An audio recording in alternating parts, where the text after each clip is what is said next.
Let's take a look at who will be at the front of the pack in the men's race today at the 45th Ottawa Marathon. Let's talk about some of these runners, including the Canadians like Reid Coolset. Yeah, well, I mean, Gerrit Verleke there is at the top for a particular reason. At 2:4:50, he's the fastest in the field by a minute, as you can see. However, he is 32.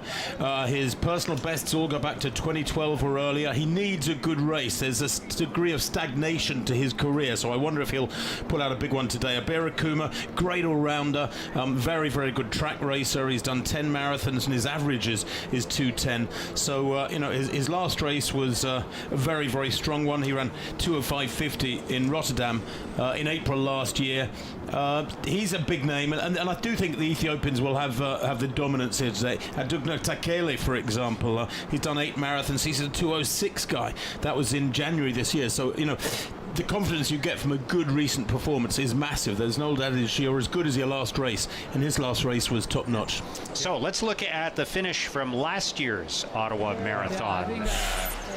Take a look here as Yemeni Sagai makes it to the finish line and completes the race just under a year ago. Yeah, he set the course record back in 2014, so 4 years prior to this victory last year. His time last year was 2:08. And looks pretty comfortable, doesn't he? Glorious isolation there. That's nice when you can enjoy that last couple of kilometres without any pressure and cruise in, so to speak, to earn that big prize money and take a big title. This is an IAAF gold label race. It has real stature and prestige in the road racing world. But yeah, he looks really strong. I wasn't here last year, haven't seen this coverage before, but that is a comfortable 2:08. Wow. Yeah. Let's take a look at the finish for the women last year in 2018. And this was a record-setting performance, of course, by Galeta Burka. It wasn't just a course record, but it was also the fastest marathon by a woman on Canadian soil. So it was a record-breaking finish for Galeta Burka in many respects.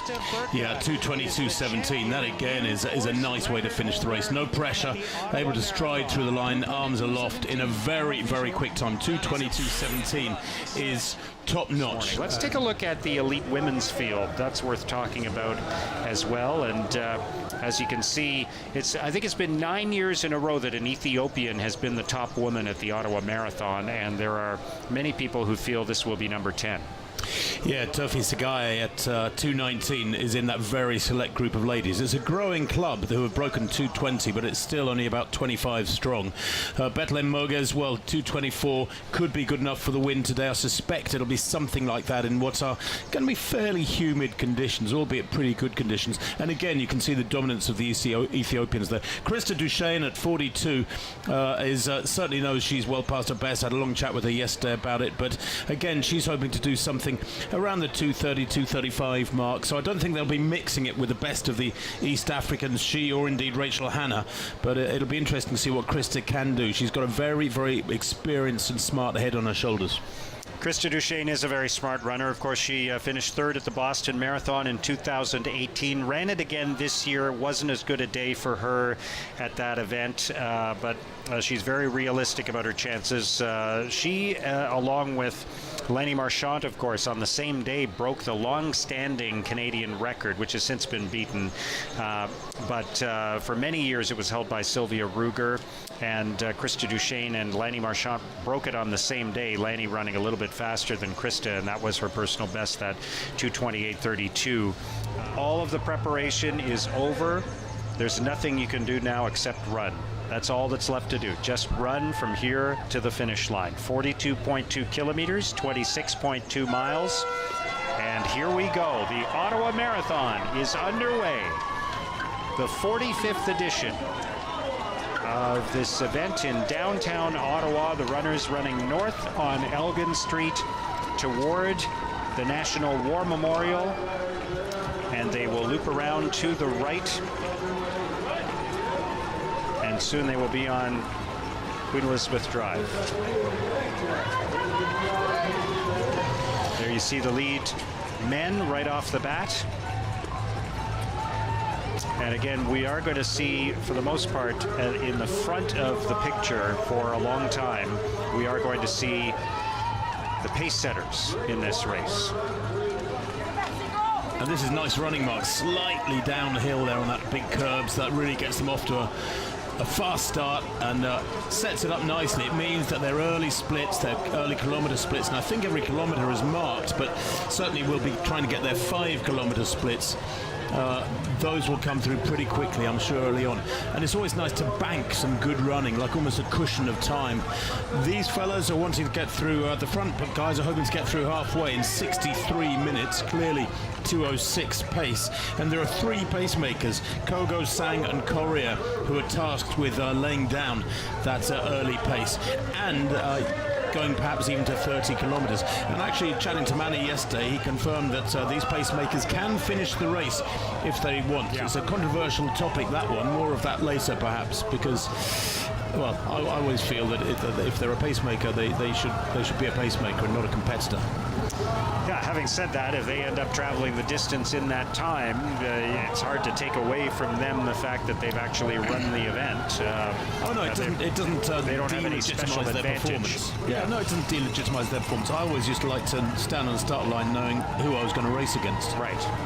Yeah, so you can see the pace setters at the front of the pack here already, and they're the ones who'll be checking their watches more often than others. Looks like we've completed the first kilometer. There is a red banner just in the background a moment ago that symbolized the first kilometer. So just over 3 minutes for that, not surprising. That's around what we would expect. 3 minutes per kilometre is 2 hours and 7 minute pace. Just a reminder of that course record, 2:06.54 by Segai back in 2014 when he won by over a minute, 2:06.54, and they're pretty much bang on that sort of pace now. Correa here, well, he doesn't have a marathon personal best. I suspected he'd take out the early tempo because his half marathon best is only 64 minutes. So I suspect he'll last for about 10 kilometres, maybe 15 kilometres, not much more in that fluorescent green top. And you can see next to him is Ezra Sang of Kenya, who is another one of the pace setters. And soon we'll be able to tell you who is in the mix in the group behind those elite runners.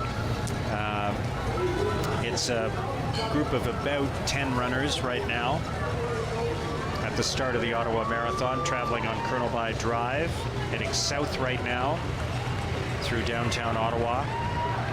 Separated from the rest of the field very quickly indeed. You know, Reed Coulsat, who's got his great training partner and friend John Mason pacing for him. John hoping to go to about 25k, I think, today before Reed Coulsat will understandably, even this early into the race, Mark, they've been running for, what, 4.5 minutes, be a couple hundred meters behind. That's expected, and that gap will just grow and grow. And in fact, Reed was saying, as the top Canadian in the race, certainly he's very capable, he was saying he needs to be very, very disciplined here today because he knows he's going to spend most of the second half of the race running solo. So he wants to get halfway, having run conservatively and feeling pretty fresh.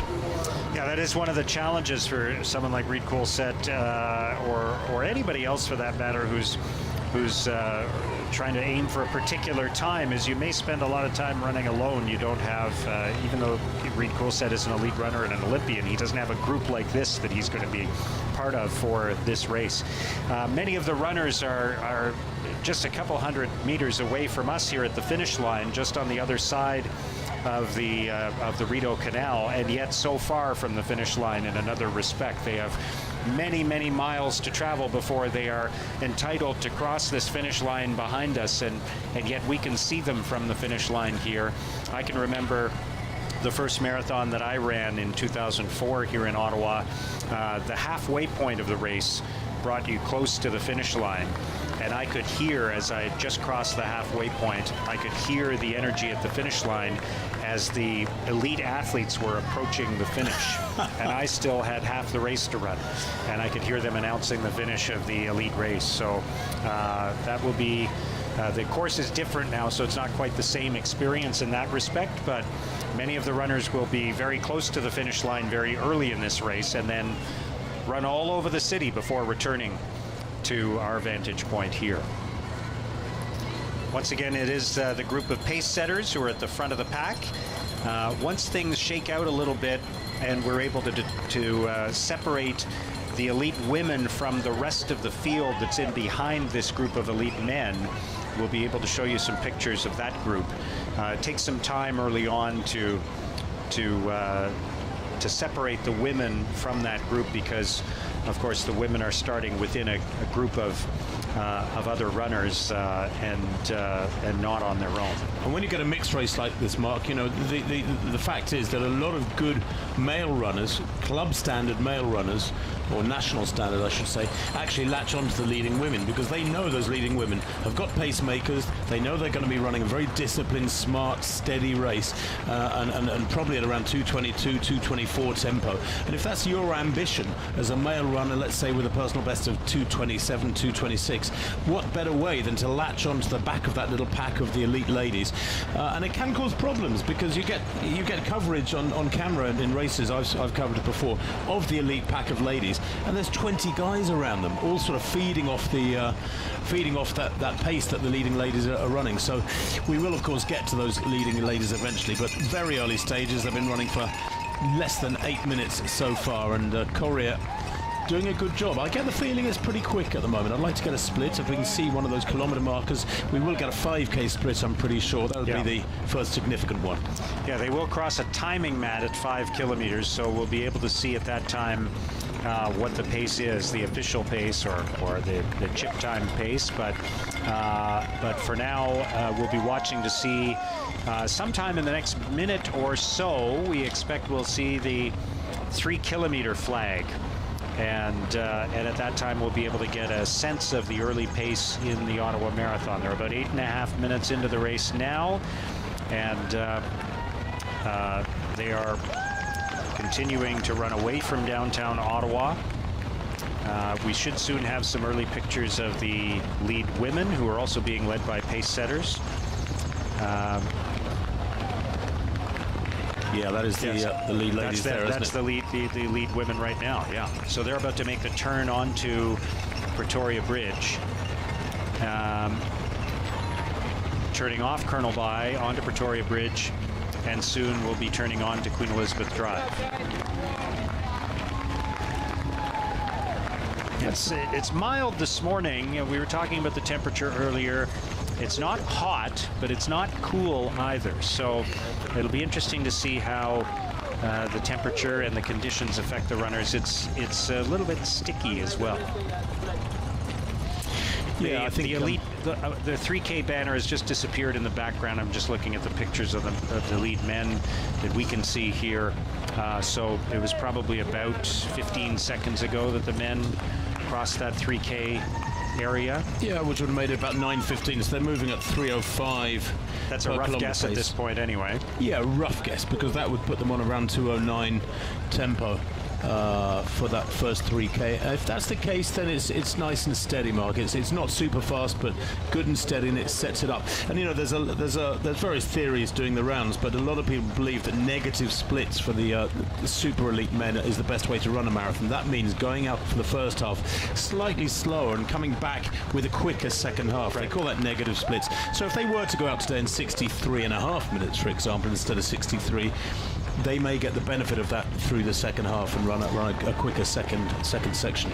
Yeah, there's so much science to running now, and so many debates about what the best way to approach a marathon is, and I find it fascinating because, as we were talking about earlier, you can't go out and run a marathon every weekend, so you can't. It's difficult to test for all the different variables that can produce a great outcome in a marathon, because you can't just do it over. You can't just change one variable and run the same scenario again. So determining what is the best way to run a marathon, how to fuel for it, how to pace yourself over the course of the race, what conditions are ideal. It's difficult to run enough scenarios to really judge that, and so there is some art and some science to it. And of course, all of this is relevant in the context of the effort to have somebody break 2 hours, because they're trying to get every single component and every possible variable controlled to an extent that someone can break 2 hours. There was the effort a couple of years ago that produced, what was it, 2 hours and 31 seconds, 32 seconds? 25 seconds. 25, and there's okay. another one planned for this coming do it again, October right? in London. Yeah. It's a very controversial area because they don't adhere to the rules that the sport is governed by in terms of times receiving validity when they're achieved. And for that reason, I've got mixed feelings about it because it seems almost that the organisers can pick and choose the rules they want to adhere to and throw out certain others. And that therefore negates the tradition of the event going back many decades, and there's certain criteria that people have had to adhere to be called, to have a performance called a national record or a world record or just a personal best, are very, very well respected in the sport. It's and to toss some of those rules aside and say we're going to try and break 2 hours, but hey, some of these rules are a little inconvenient, is But it won't be a world record if it happens that way. It won't, but they look, of course there's one section of society and some of the supporters of those events, those shots at getting to the moon almost, who are sort of whispering that it's a world record, and it's absolutely not. Yeah, it's but it does still. I think it is still an interesting process because it produces some data and some knowledge and some expertise around the area of how do we get faster, right? What are the different elements that it takes to get faster? And it knocks down psychological barriers too, of course. That's probably the critical thing, that if Eliud Kipchoge, for example, who is the main man, he holds that world record from Berlin, 2:01:39, I think, from last September. If he were to break 2 hours, let's say, in London, in October, people will say, yep, the 2 hour barrier's gone, and it'll make times of 2:01, 2:02 more achievable. And at the moment, only three men in history have gone under 2:03. And it's a bit, people equate it to the sub 4 minute mile when Bannister went under 4 minutes in 1954. All of a sudden, a bunch of guys started going through it in the following years. All right, we can see that the group of lead men remains consistent, being led by three pace setters, Career and Sang among them. And I did notice in the background there is Albert Career of Kenya, who is one of the runners who is in that group. You can see him on the right side of that group wearing the white t-shirt in behind Kogo, who is one of the pace setters. And then as well, Getu Faleke is in there. I can see him. Just trying to get a look at who some of the others are that are part of that group. Yeah, it's tough to see, isn't it, behind Career and Sang and Kogo, the three pacemakers doing a great job. Martin Koske is in there as well, I believe. Yeah, Martin Koske is a 2:06 performer. That was in just last October, actually. Only 7 months or so ago. He ran 2:06 in Frankfurt for second place. But I've just been told that at 4K, the lead men were 12 minutes and 2 seconds. So our guesstimate a couple of minutes back was fairly inaccurate. It does mean they're running pretty much exactly 3 minutes per kilometre, and that therefore puts them on schedule for something very close to the course record mark. It means they're running at about 2 hours and 7 minutes pace exactly. That's quick. And there's the lead women's group as well. You can see there are some pace setters for the lead women leading the way, then a group of women in behind, and then as sometimes will be the case, there are some other runners, kind of sub-elite men or strong amateur athletes who try to stick with the elite women. If they're the kind of runner who can do a 2:30 marathon or something in that range, there are runners who will try to stay with that group. Yes, the big fella in the grey vest there, Namo, on his vest is Kedir Namo, is the man who, from Ethiopia, is tasked with going out at 2:23 tempo, so within touching distance almost of that course record from Burka last year. Remember, 2:22:17 she ran. Namo here is tasked with getting that tempo absolutely right. It means getting to halfway at 2:23 in 71 minutes, 71 and a half minutes, something like that. He's done 7 marathons, never placed in the top 10 himself. He's a 2:19 performer, in fact. There's one or two of these ladies who would give him a very good race if he went the whole way. But, I think his job is to get them nice and steadily to the half marathon in about 71 minutes. There's a lot of money at stake in this event. The winner for the men and for the women will each receive $30,000. There's prize money all the way down to 8th place in this event. The top Canadian in each field will get $5,000.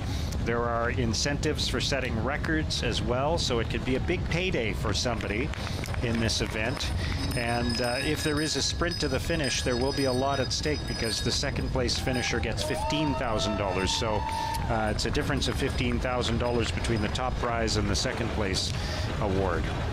Yeah, that's big prize money. I mean, it's big prize money here in Canada, back in London, UK. But if you take it to the Rift Valley, Mark, you can multiply it many, many times in its purchasing power. So many of these elite Ethiopians and Kenyans are, in their own environment, multi-millionaires. I mean, they're very wealthy people. They own big farms, they own many, many apartments that they rent out, and they can change the lives of not just their immediate families, but their wider families, and indeed often their entire communities. I mean, I would love to see more stories of that, actually, about what these great East Africans can do when they take that money home. It's really heartwarming.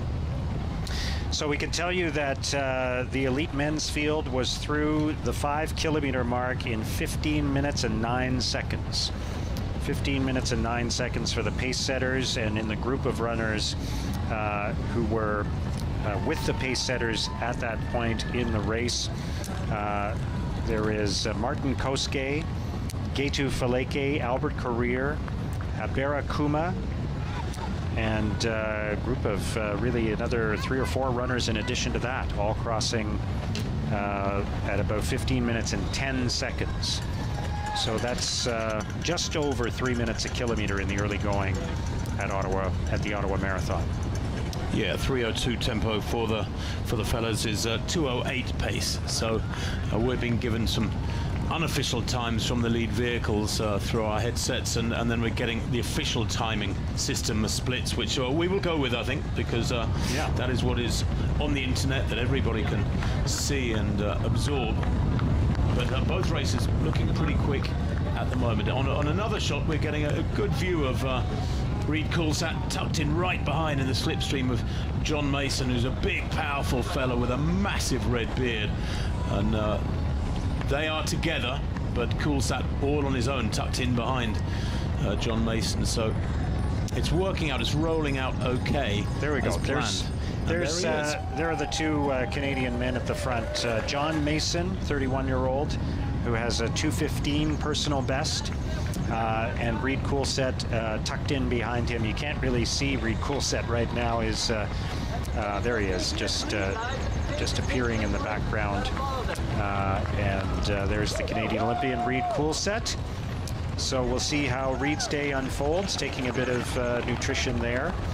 We can tell you that among the elite women at the front of that group, they crossed 5 kilometers in 17 minutes and 15 seconds. And Shuko Gameno is one of them. Tigis Gurma is another member of that lead group. And there are several other runners in there as well. So we are expecting it to be one of the Ethiopians that wins the race for the women. That seems to be a pattern at Ottawa Race Weekend. So we'll see how the race unfolds. Yeah, that's a nice steady pace for the ladies. If they've gone to 5K in 17:15 mark, that is about 2:24 pace. So good and healthy, nice and steady, and setting it up for an attack on the course record. Although we've got to remember that 2:22 from last year, rather like the men's course record, is a bit of an outlier. It's super fast from Burka, 12 months back. Seeing a bit of sunshine on the course now, which we have not seen. It's been overcast this morning. Yesterday, of course, in the 10K, we had really fair conditions, reasonable conditions for the elite race. But then as soon as the elite runners were across the finish line, the skies opened up and it started pouring, and many of the amateur runners were drenched with rain. So it was not ideal for those amateur runners, but we were able to get the race in on the elite side before the weather really became an issue. We don't expect any precipitation this morning. The issue really today is the temperature, and there's a little bit of a stickiness in the air for this kind of temperature as well. So everyone will be hydrating carefully over the course of this race. And that is absolutely critical, Mark, of course. Taking on those liquids at regular intervals. These elite athletes, of course, yesterday afternoon had to hand in their 8 bottles, their own specially prepared drinks that are put out every 5k along the course, hence 8 bottles.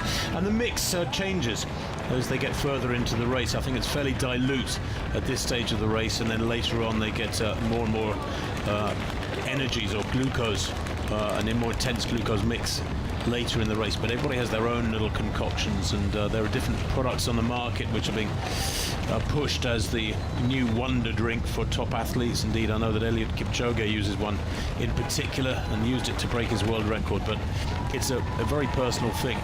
And of course they say if you feel thirsty during a marathon, then you've left it too late. You should be sipping little and often. If you're the mass runners, especially those out there for 4 or 5 hours, just keep sipping a little bit of water.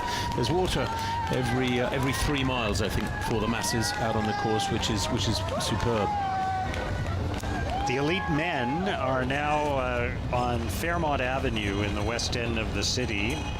They've left the area near Dow's Lake, and they are heading into the Civic Hospital area. They're going to travel on Fairmont for a little bit and then make a left turn onto Wellington. You can see the lead women have just passed the Dow's Lake Pavilion. So they are turning onto Preston Street, and there's HMCS Carleton with those circular windows in the background. And they'll soon be making a left turn onto Carling Avenue. And the lead men will soon be turning onto Wellington and traveling through Hintonburg, West Wellington, and a little bit into Westboro before they turn towards the Sir John A. Macdonald Parkway, and eventually will start running into Quebec this morning. The lead men now making their way through the Civic Hospital area.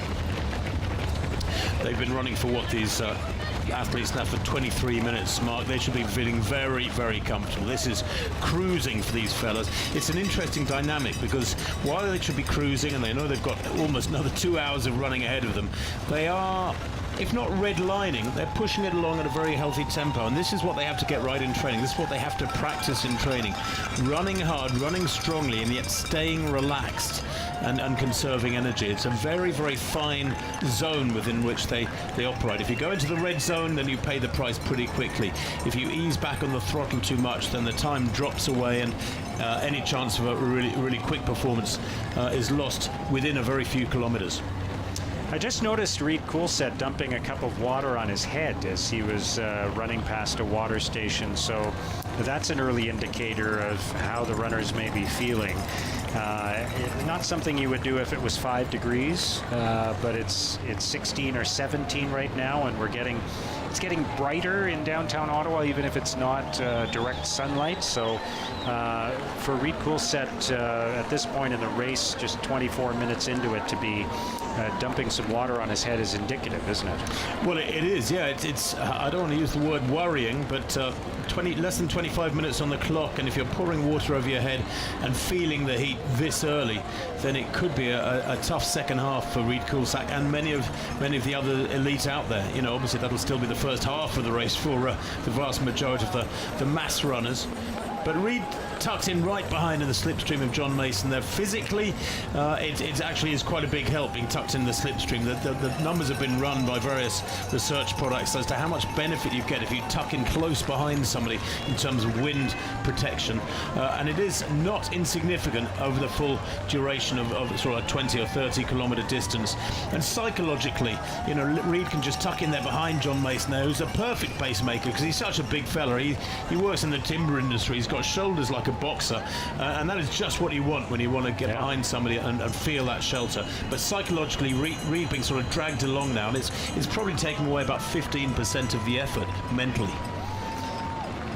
John Mason does not have the typical build of a 2-hour, 15-minute marathon runner. Let's be honest. That's right? an understatement. Yeah.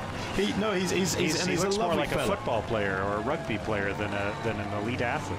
I've eaten with Reed and John over the last 2 or 3 days in the Athletes Hotel, and John in Rotterdam only a month or so, actually about 6 weeks ago in Rotterdam, ran that big PR of 2:15.17. That was on the 7th of April. He runs for the Speed River Track and Field Club, same as Reed, and just loves his running. He's so passionate about running. He's one of these guys he's not super talented. He was never going to be a Reed Coulthard or anybody quicker, but actually he's persevered, and at the age of 31, you know, it's wonderful. I think a lot of Canadians and other runners who know John will have been celebrating that big breakthrough in Rotterdam a month or so back. 2:15 really is nailing it, and it'll get him into other races around the world. It might even get him into Canadian teams. It was so pleasing, and I guess it's a real reward for that perseverance from John. Yeah. Good look at John Mason and Reed Coulthard there, just before we broke away to the lead women and the lead men. Reed Coulthard, again, 39 years old. In 2015, ran 2 hours, 10 minutes, and 28 seconds in Berlin. He is a Canadian Olympian 2 times over, and one of that group of almost pioneering new generation of elite Canadian men in the marathon, paving the way for others to think about an Olympic performance. And I know for the women, it was Krista Duchesne and Lanny Marchand who had that breakthrough and were competing for the women in the marathon, and that has led to many others now positioning themselves to compete. We've had both the men's and women's national records broken recently in Canada. Cam Levins with the new Canadian men's record, and he's positioning himself to qualify for the Olympics as well. And it's a complicated thing qualifying for the Olympics, because Reed Coulthard, as he's running today, doesn't know exactly what time he has to achieve in order to qualify. They haven't the Canadian Olympic team has not yet set the parameters of what will be a qualifying performance. So you have to go out there and run a good time, and then hope that it was fast enough. Well, yeah, and that's the case the world over. You know, those Tokyo Olympics are still, some 15 months away, and there's hardly a nation on earth whose athletes know whether or not they will have made the team as yet. I think guys like Cam Levins are pretty much penciled in. You know, that Canadian record in Toronto last October was special, 2:09.25 for his debut, and that was a 43-year-old a Canadian record that he broke, so it was very special indeed by Cam. And it's a bit like Mo Farah in the UK. His name is pretty much penciled in for the Tokyo team. It's the next 2 or 3 guys who will be battling over the remaining places, and won't get any clear indications for many months whether they're in the team or not.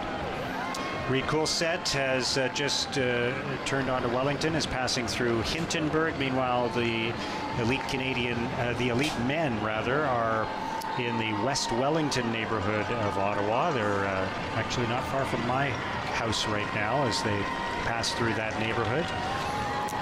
The elite women appear to have just passed 7 kilometers. I think I saw the 7K banner in the background. That actually might have been a half marathon banner that we saw in the background. The parts of the course are very similar, but there are some differences. So it was a 7K half marathon banner in the background there. You can see the sunshine now. The men are in shadows as we look at them racing towards the camera right now. Yeah, and Mark, that sunshine is not good news. It will bring the temperature up. It's going to make it a little bit steamy. The road's very, very damp after all that very heavy rain through the night. And that men's pack to the left of picture, I think, is it? It's hard to pick out this. All we've got is silhouettes, but the men's pack have just run a 2:58 kilometre, so they are really, really tanking along now. They've accelerated over this last couple of kilometres. That is around 2:06 tempo, and it'll be very interesting to see what their 10K split is. Remember, the men was 15:09 at 5K. 3 minutes 1 second per kilometre. 30 minutes 12 seconds at 10K for the lead men. 30:12. Wow. Yeah, 30:12 for 10K. So think about that. There are not many people who can run 10 kilometers in 30 minutes in the world, even if they got to stop after 10K. And these men are going to run another 32.2K today, perhaps at a pace very close to that. So they're doing 30-minute 10Ks over and over again.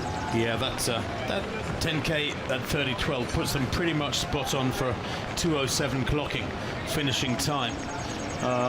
We talk about these projected times so much. What we should really focus upon is the racing, and that will really unfold, I guess, from halfway onwards, Mark. You know, these early kilometres, that first half of the race, you just want to get those under your belt. You want the pacemakers to do a thorough professional job, and to be projected into the second half by the pacemakers, where you can start looking around. Right, okay, you sort of reset, you reboot at halfway, and figure out who you've got for company.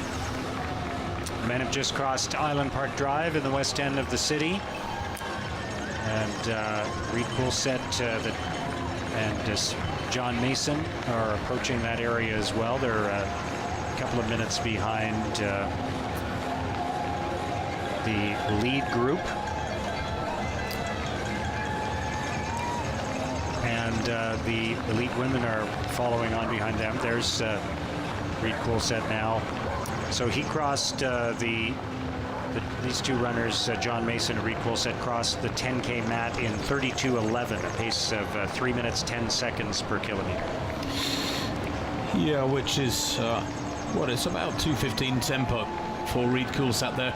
Interesting watching the contrasting styles of John Mason there, who's right up on his toes. As we've mentioned, he's a big, powerful fella, but bouncing along on his toes because he knows he's going to drop out at around halfway, whereas Reed, for my money, looks like he's pulling a little bit, looks like he's working a little bit hard. I mean, Reed is quite a flat-footed runner, checking at his watch on a regular basis, making sure he's getting it right almost to the second per kilometre. But Reed looks to me like he's working pretty hard. I think that's just his style. He is, let's not forget, you know, a very, very impressive track racer in the past. He's run 3:40 for 1,500 metres, which, to put it in layman's terms, is equivalent to about a 3:57 mile. So very, very crisp, good speed. Reed has got natural speed.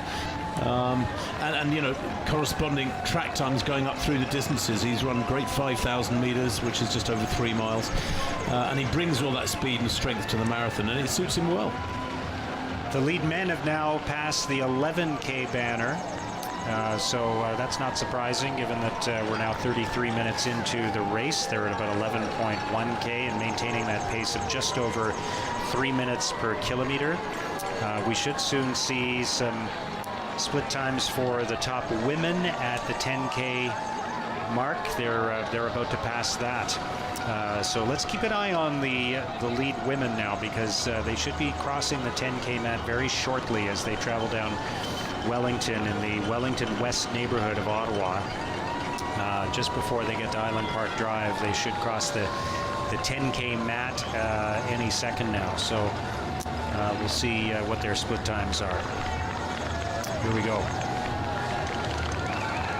Yeah, that's a pretty big pack of ladies, isn't it? You know, Ganemo is there, Gebremeskel, Germa, Moges, Rispa Jabet, I think, is in there as well for Kenya. It's a pack dominated by the Ethiopian contingent, who are glancing at each other, almost seem to be chatting to each other. That's the 10K drinks table they're passing there. They all know which table their drink will be on and where it's positioned on the table. Although one athlete there in the background, wow, she had to stop and go back and grab a bottle off the table.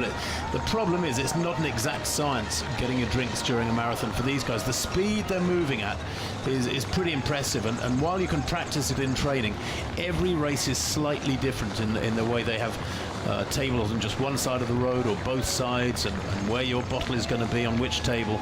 It's not easy.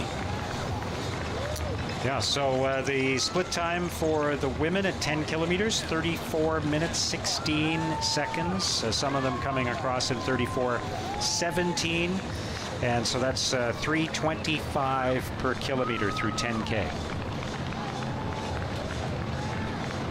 Well, the ladies looking smooth. The lead pack of men looking very comfortable indeed now with that in that bright sunlight. That'll start. Well, it'll take its toll, I guess, in the second half for some of these athletes. There we are at 10K 30:12, the official splits, and as you've rightly pointed out, Mark, that is quite crisp running. 3 minutes and 1 second per kilometer. Just noticing from our monitors here that Reed Coulsett is now running by himself. John Mason has dropped off. So Reed Coulsett is on his own now as he tries to turn in a strong marathon performance here at Ottawa Race Weekend. We'll get you a shot of Reed Coulsett in a few minutes, in the next few minutes. But There he is. That's very tough for Reed. John has lasted only 35 minutes before he's had to step off the road, the personal pacemaker for Reed Coulthard. And, you know, I mean, great for him to commit himself to this for Reed. I know that Reed was certainly hoping that John Mason would help him out through to about halfway in roughly 67 minutes. Well, he's hardly made 50% of that, and maybe that marathon is still in the legs of John Mason. That Rotterdam run some 5 or 6 weeks ago. You know, they say it takes 2 or 3 weeks to shake out the fatigue of a marathon from your legs, and actually quite a lot longer than that, 6 to 8 weeks, before you can really get back into your training properly. So I think John Mason I saw him grimacing about 5 minutes ago. I thought he looked like he was grimacing, and clearly he must have had a quick word with Reed, and I suspect the word "sorry mate, that's the best I can do," or the sentence something like that was what would have been uttered. But Reed here has got a mountain to climb, 3/4 of the race mark on his own now. Probably not sorry mate, though. No, sorry, that's a bit British. What would you say? Fella? Pal, buddy. Reed Coulthard carrying that bottle with him the last few hundred meters there. He's just tossed it aside. And I noticed him looking at his watch a lot as he's running, wiping his face. He seems, you know, he doesn't seem entirely comfortable at this point. He's not settled into that sort of comfortable zone. No, he doesn't. He doesn't. The only thing is, I guess, is that for the first 35 minutes or so, however long John Mason lasted, Reed was running at John's tempo, and I didn't look comfortable at all for my money. And maybe he'll ease back on the throttle a little bit now and conserve energy and make sure that he finishes the race in reasonable order.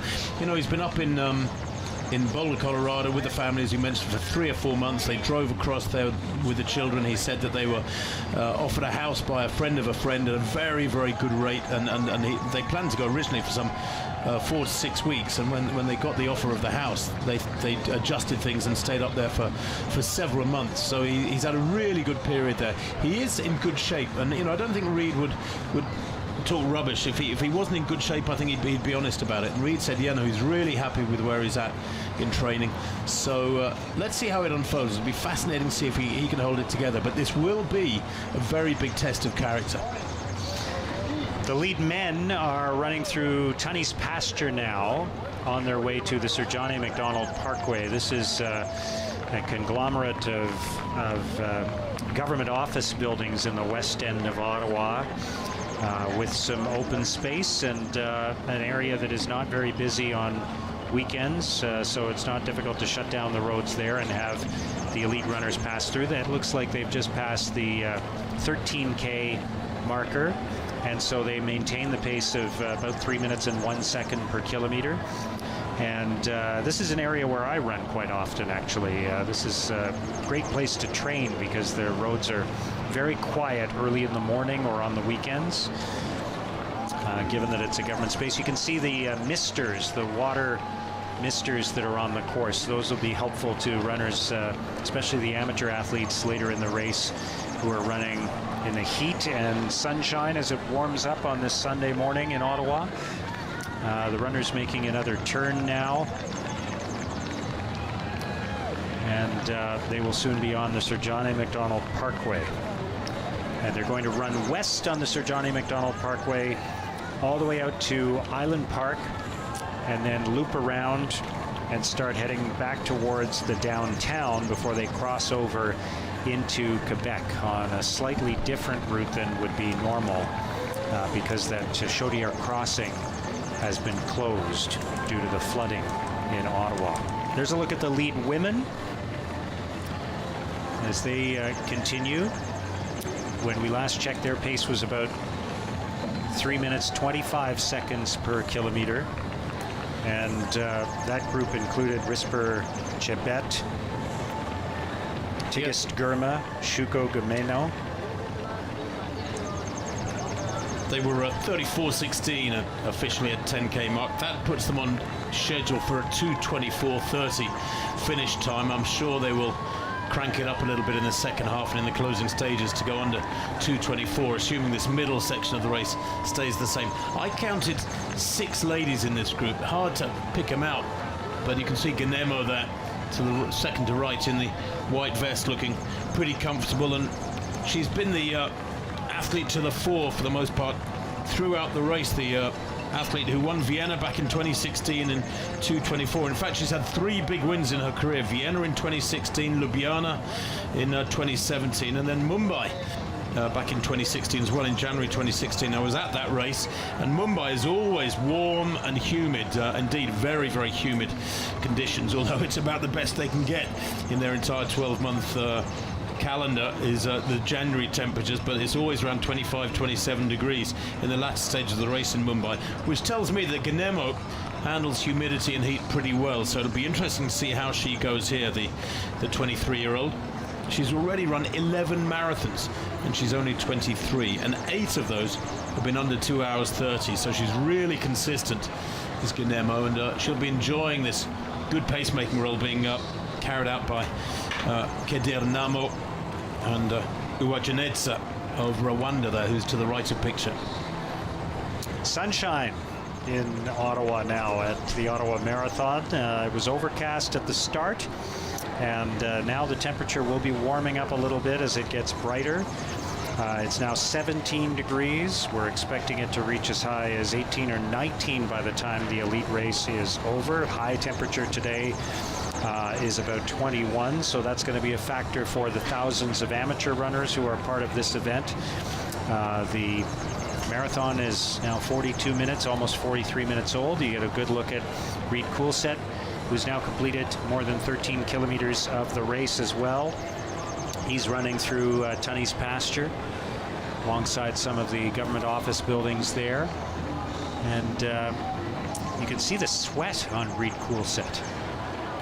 Yeah, and he's puffing, he's blowing hard, Reed. And when you think he's been out there, Mark, for 43 minutes, that's all. He's not much more than 1/3 of the race distance done, and he looks to me like he's working hard. He keeps brushing the water off his face, out of his eyes. It's a combination of sweat, I think, and what we've seen him pouring over his head, checking his watch roughly every minute, it seems. I just hope he can hold this together, Reed. It's going to be a very, very tough day at the office, and if he comes home inside 2:15 in these conditions, having run 2/3 of the race on his own, it will be mighty impressive. That is the challenge, having to run by himself. There is, at an event like this, there are several elite runners, but the field is not deep enough that you're going to have 6 or 7 runners coming in at 2:10, 6 or 7 runners coming in at 2:11, 6 or 7 runners coming in at 2:12. There's the elite group that's way out in front, and then there's Reed Coolset, basically. Yeah, no, and that is the problem. The only thing that these athletes have in their favour, and it applies to Reed in particular, who's been training so hard up in Boulder, is that when you're in the weeks and months leading up to a marathon, you're in a constant state of fatigue. It's easy to forget that every morning you get up, you're already tired from the previous day's training. You pump in another 20 or 30k on that day of running, and you go to bed very tired that night. You wake up the next morning tired, and so that goes on week after week, and it's that conditioning, getting adjusted and used to that fatigue level, that makes you hard, makes you tough and strong. And then you freshen up in the last couple of weeks before a marathon, you ease right back in the volume of training you're doing, and that freshness and energy comes through in bucket loads. So you should be standing on the start line of a marathon pretty much perfectly prepared and ready. Let's watch the elite men here for a few moments, because they're now at 45 minutes and they should soon be crossing the 15K timing mat, and we'll be able to see their split time at 15 kilometers. There it is. So they've just crossed 15 kilometers in 45:12. So they picked up the pace a bit. They're averaging now almost exactly 3 minutes per kilometer, or just under.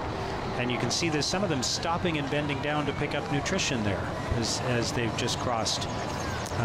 They're not those bottles were not on tables for them. They, for whatever reason, were on the ground there. That's unusual. That is you don't really see that very often. Well, I've got my own marathon back in the UK, Mark, and bizarrely, one of the things that, as we say in Britain, goes missing overnight are tables. There are some people who are sad enough to go out there in vehicles and steal tables, and I don't know if that's what's happened there. I don't want to make accusations, but the tables appear to have just gone, and the bottles were literally standing on the road surface. That's very tough for these guys, and I suspect the majority of them didn't get their bottle. looked like quite a few of them paused and reached down, and that's not something you want to do when you're in a rhythm. Now, of course, at this stage of the race with a large group of runners, you can regroup and you have time to catch up with everybody again, and everybody's sort of sharing the load right now. Anyway, nobody has broken away. They're all sticking with that group of pace setters. But we can tell you that in that group of runners who crossed in 45:12 at 15 kilometers, Barakuma, as well Adugna Tekele, Albert Corrier, Martin Koske, Sadat Ayana, and Gaitu Faleke. So those are just some of the runners who have made it to 15 kilometers in just over 45 minutes. You can see to the left of picture that Kuma holding his bottle. He did get his bottle at that drink station. He's the guy who I think is a supreme all-round racer, and ran his personal best in April last year in Rotterdam, 2:05:50. He's the second quickest in the race. There he is in the red shorts to left of picture. And Kuma looks very comfortable. He's right up alongside Corrier and Sang, the pacemakers, and I saw him gesturing to a couple of them then, and you can see he's running with his bottle in his hand. He's just taking his time. There's nothing wrong with that. Those bottles are not full, otherwise they'd be quite heavy, but there's just enough in it for him to get enough sustenance, and it's smart to just keep running with it, take a sip every 20 or 30 seconds when you feel like it, and then throw it aside in your own time.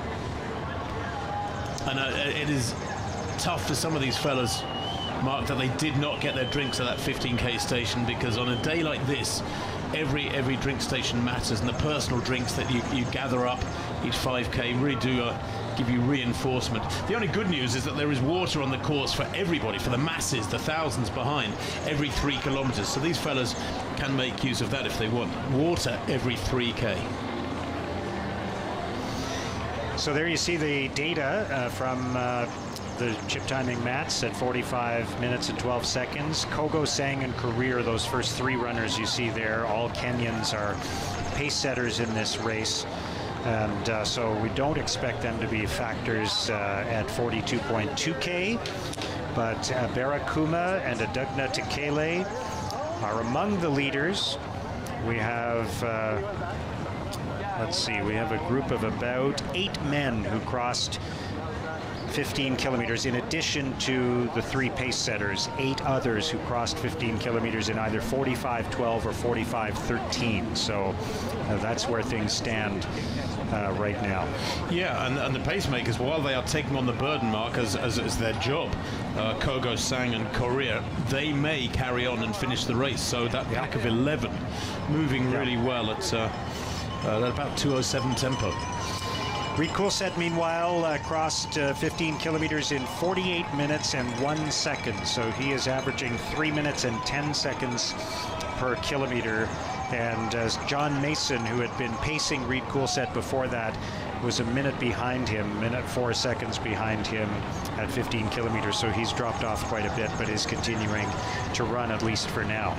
That's 48:01 for Reed at 15k, equates to exactly 2 hours 15 minutes. So he's a little bit shy of the pace he wanted, but that's hardly surprising, as I suspect he's dialed it back a little bit, Mark, over the last 15 minutes since he lost John Mason, and is trying to hold it together to come home in a respectable time.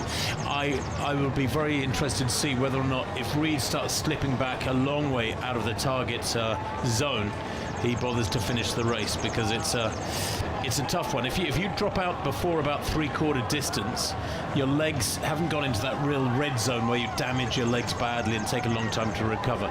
If you drop out before 30k, then you can rally and come back for a race another day. But that's not in Reed's nature. I don't expect him to do it. But if he starts running and heading for what is a slow time and has a really torrid time in the second half, he might opt for that. I should mention that Reed Coulsett is actually not technically the lead Canadian male at this point. Berhanu Degefa is actually about 30 seconds, or was about 30 seconds ahead of Reed Coulsett at the 15-kilometer mark. So there's Reed Coulsett again taking on some more nutrition.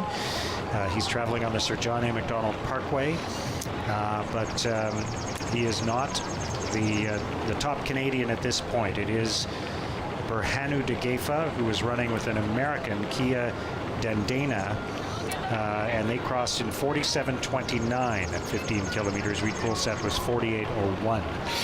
Well, Berhanu Degefa was always down as one of those Canadians who could challenge Reed Coolsett today. Indeed, he was 11th in Daegu back in April, and the 7th of April he ran a 2:14.50. Degefa. I'm a little surprised to see him running today because, you know, here you are, 7 weeks later, to be running another marathon. That is not a lot of time in which to recover. So that'll be another thing we have to keep an eye on, is how Degefa copes with the second half, running on what's surely a slightly tired legs from Daegu. The women have now crossed 15 kilometers. You can see they've just run through the area where they've had to reach down and pick up their bottles off the ground, perhaps because of some missing tables. And the women crossed 15 kilometers in 51 minutes and 30 seconds, some of them in 51:31, others in 51:32, but that puts them all at about 3 minutes and 27 seconds per kilometer. So that's the pace for the women through 15K.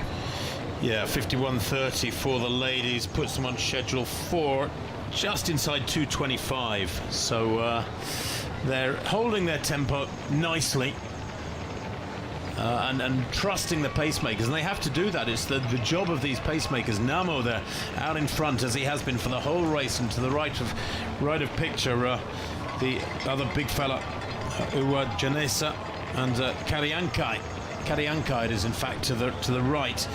You've got to trust them to do their job. The ladies put themselves in their hands, and then when those pacemakers drop out, if they drop out, because of course male pacemakers like that can cruise to the finish line with the ladies all the way. And actually, if you look at the world record for women, 2:15 by Paula Radcliffe, which is a great men's time back in 2003, she had a couple of Kenyan pacemakers with her in London all the way to the finish line. And that's touched off debates as well, because for a time there was talk of not counting a world record for the women unless they were running alone. If they were running with men, meaning they could have male pace setters, there was talk of actually not counting those records, right? because they weren't out there setting the pace on their own. That would have been harsh, because for men's races they can get pacemakers for 30 kilometers or further. In women's marathon running, very, very hard to find female pacemakers of that caliber, so they have to rely upon male pacemakers. So to get the same amount of help, they really have to resort to getting male pacemakers out there on the road. Among the lead women, we can tell you Gurma, Gemeno, Temesgen, Chebet, Moges, Desaligan, and others. There are several in that group. Let's see, there are 8 women. Yeah, 8 women who crossed in around 51.5 minutes at 15 kilometers. And again, we can tell you that the elite men are now at about 18 kilometers into the race. They're soon going to be at the halfway point in the next few minutes. And all right, there's the list of the lead women after 15 kilometers. Yeah, and that puts them on schedule mark for just inside 2:25. Pretty good running on a day like this. You know, I said earlier, I think the conditions are sort of 8 out of 10 conditions. Ironically, I think they would have preferred last night's conditions, you know, where it was before the rain came on very heavily. Last night it was much cooler, it was overcast, and that would have been pretty much ideal. It was, what was it, around 12 degrees, I think, last night. Whereas now, these conditions are dropping down towards 7 out of 10, if I'm going to put it in school book marking terms, because it's warm, the humidity is climbing, the sunlight is not really what these athletes wanted, even if it makes for great pictures. I think we've been able to catch up with Berhanu Degefa now, who is the lead Canadian male. So we might be able to show you some pictures of Berhanu Degefa in the next few minutes. So Reed Coolsett is still out there on the course, and we're going to be keeping an eye on him. But Berhanu, there he is. Berhanu Degefa is with a group of a couple of other runners. That's him on the left of picture, and he is the top Canadian male in the Ottawa Marathon. Kipkoech Kirui in the blue there at the front of that little pack. Degefa on the far side, and in fact, no, that's Degefa on the left, isn't it, in the blue. But in the middle there, Kirui was tasked with going out at 2:10 tempo. Ironically, his personal best is only 2:21, but that was at altitude a few years back, the 28-year-old Kirui, and he looks to be doing a good job at the moment. The Kenyan in the center of that trio. And the other runner there is Kia Dendena. So that's the group of three that are running together: Kirui, De Gefa, and Dendena. And at 15 kilometers, they were all in the range of 3 minutes 9 seconds per kilometer. Yeah, Dendena is a 2:12 fella. A couple of years ago, he ran 2:12.56, the 30-year-old American. So that's good company for Bahanu De Gefa. That's a nice little pairing, assuming that Kirui drops away eventually, the pacemaker helping that pair. Then maybe they will be able to work together. And that makes a big difference in the second half of a marathon when the fatigue is kicking in. Makes a huge difference if you've got somebody alongside you and you can share that burden of holding the tempo. You can see the lead men are on the Sir John A. Macdonald Parkway. They're heading back towards downtown Ottawa. They're soon going to cross over into Quebec, passing through a water station now that's there mostly for the amateur runners. That is a group of men who are now just past 19 kilometers in this race, maintaining that pace of just over 3 minutes per kilometer. They did pick it up a little bit over the last couple of kilometers, and they've just crossed Booth Street in close to downtown Ottawa. That's where they would normally have turned to cross over onto the Quebec side. That's where the Chaudière crossing is, but that bridge is closed because of the high water levels of the Ottawa River this year. So instead, they're going to continue on the Sir John A. Macdonald Parkway, and they're going to cross the Portage Bridge.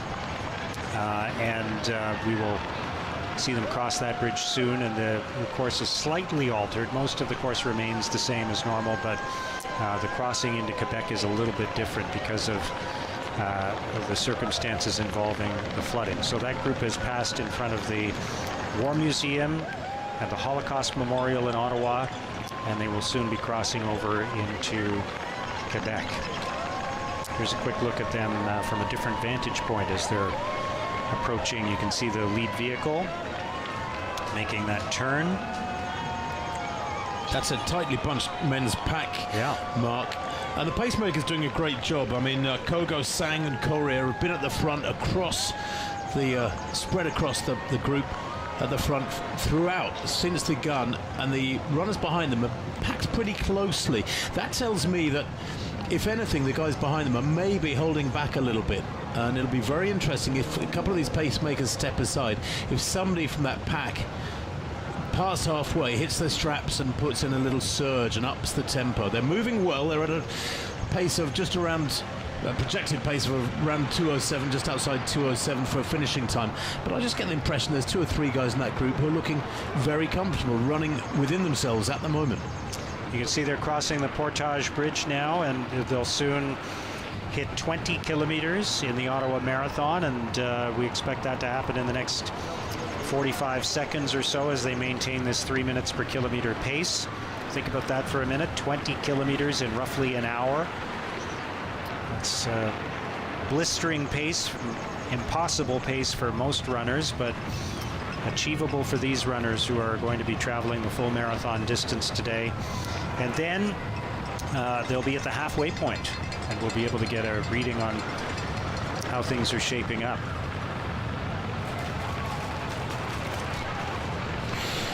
Well, if they were to maintain that 2:07 tempo, they need to get to 20k in about 60 minutes 10 seconds, 60 minutes 15 seconds. We're on pretty much on that right now, Mark. So they should be passing through 20k, the men to the left there of your picture, any second. Yeah. I didn't see a banner for 20k yet. I don't know if they've passed it already, or if they're just about to, or if perhaps there isn't a banner just because of the circumstances of the route change. Perhaps the banner is not there, and because of these adjustments to the course, we haven't got a banner on the course for that. We'll see. But there is a timing mat at 21.1k, so we will, if we don't get a sense of where they are at 20k, within another couple of minutes, we're going to see them cross the halfway point in the race. Well, they've just, I've just got a message from the lead vehicle that they went through that 20th kilometre with a 2:59. The actual split for 20k hasn't come up yet. And we must remember, Mark, too, that the drink station for these elite athletes that would normally be at 20k is at 21k today. And it is that much more significant to all the elite men and women because that 15k drink station was a little bit awry. It was, you know, the water bottles that we saw were lying on the road surface. There were no tables. It didn't look like there were too many volunteers there either, because ideally they'd have been handing them out to the athletes. So quite a few of this lead pack of men, and I think the ladies as well, didn't get their 15k drinks. So it's far more important, very important, that they get their drinks at this 21k station drink station they'll be coming to any second. Yeah, just over an hour and 2 minutes now into this race, and so within the next minute or so we should be able to see where they stand at the halfway point. Sub 2:10 territory, so they are still moving along really well. And I think what we've got to remember, Mark, is that, you know, these fellas getting to halfway in 63:35 officially has just come through is very good. They're still on, for intents and purposes, pretty much 2:07 tempo, and that is with the pacemakers. And fairly commonly in major road races, you see the athletes who are running behind the pacemakers while they're being brought through to halfway at a good tempo. Once the pacemakers drop out, it's almost like there's a release of energy and they cut loose, and you quite often see an acceleration, not only for the few minutes after the pacemakers drop out, but actually for the second half of the race when the pacemakers have gone. So I wouldn't be surprised if we see negative splits here today. I think that's a really good, sensible tempo the men have run there for halfway. 63:35, nothing too crazy in these conditions. We know it's warm, it's going to get a little bit more humid in this next hour or so. So yeah, it'll be fascinating to see if they can run negative splits, a quicker second half. Right now you're looking at the lead women, and they are about to cross the Portage Bridge. They're making the turn now, being led by the pace setters there. And so they're about to travel the same path that the men have done. They're at about 19.2 kilometers, give or take, right now. They'll soon be crossing 20 kilometers, and we'll get a sense of how they are doing. Again, the lead men crossing the halfway point in an hour, 3 minutes, 35 seconds, which of course would put them on pace for 2 hours, 7 minutes, and 10 seconds. We'll see where the women are at the halfway point. Gurma, Gameno, Temesgen, Chebet, and Moges among those who are in the elite women's race and leading the way for the women. Yeah, Gurma will be an interesting athlete. Tigist Gurma, the 25-year-old, she ran this great personal best in December, 2:26 to win in Guangzhou in China. She's coached by a very, very well-known Ethiopian coach back in Addis, Haji Adilo, who has so much experience. But on the 9th of December, that's personal best 2:26. And if you win a race, well, who knows what more you've got to produce. So I shall be watching Gurma with a lot of interest. Even though there's 3 or 4 athletes in the race who are quicker than her on paper, recent form is a very, very important indicator.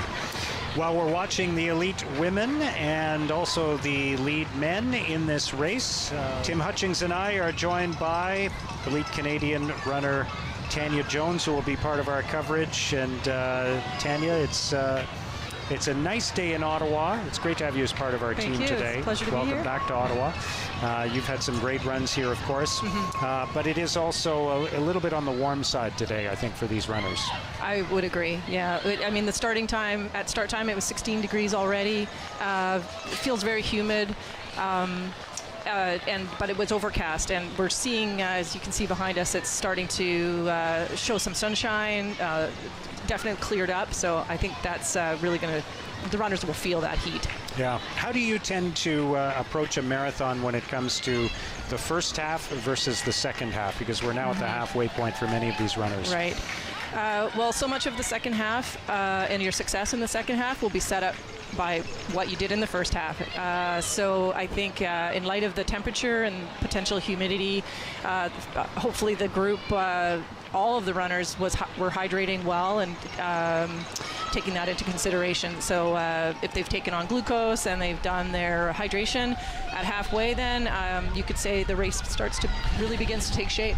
Would you say, though, that it makes it doubly tough for a lot of these Canadian athletes because they haven't had a lot of time to train in the warmth, to train certainly in humidity, and if you were in that situation and you know, let's say an hour into the race, the humidity was climbing, what sort of adjustments would you make mentally and therefore to change your approach for the second half? I think pace is a big factor, so you'd have to be looking at checking a number of factors: how you feel, are you comfortable at the pace you're at, anticipating that it could be getting a lot warmer, do you take on more fluids, do you take on, or do you look at your pace and maybe start to compensate with a slight adjustment, having maybe give up that goal time or slow down a little bit to accommodate that. There you see the lead men, and again the numbers for them at the halfway point of the marathon. They're more than 6 minutes past that point now, and so in the next 7-8 minutes we should see them approaching 25 kilometers.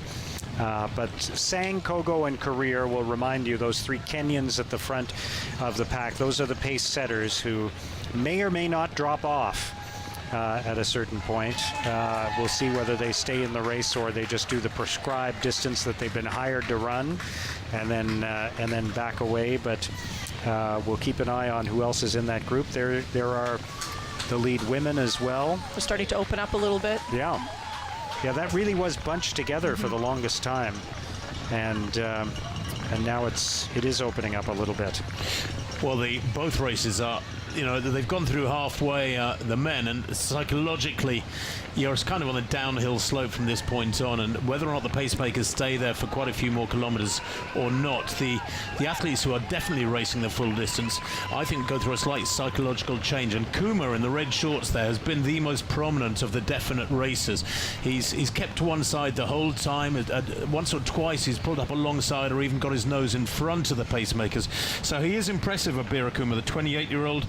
You know, he's run 45 minutes for 10 miles, Mark. That puts him in a very select group. He's done 10 marathons. He averages very, very fast times.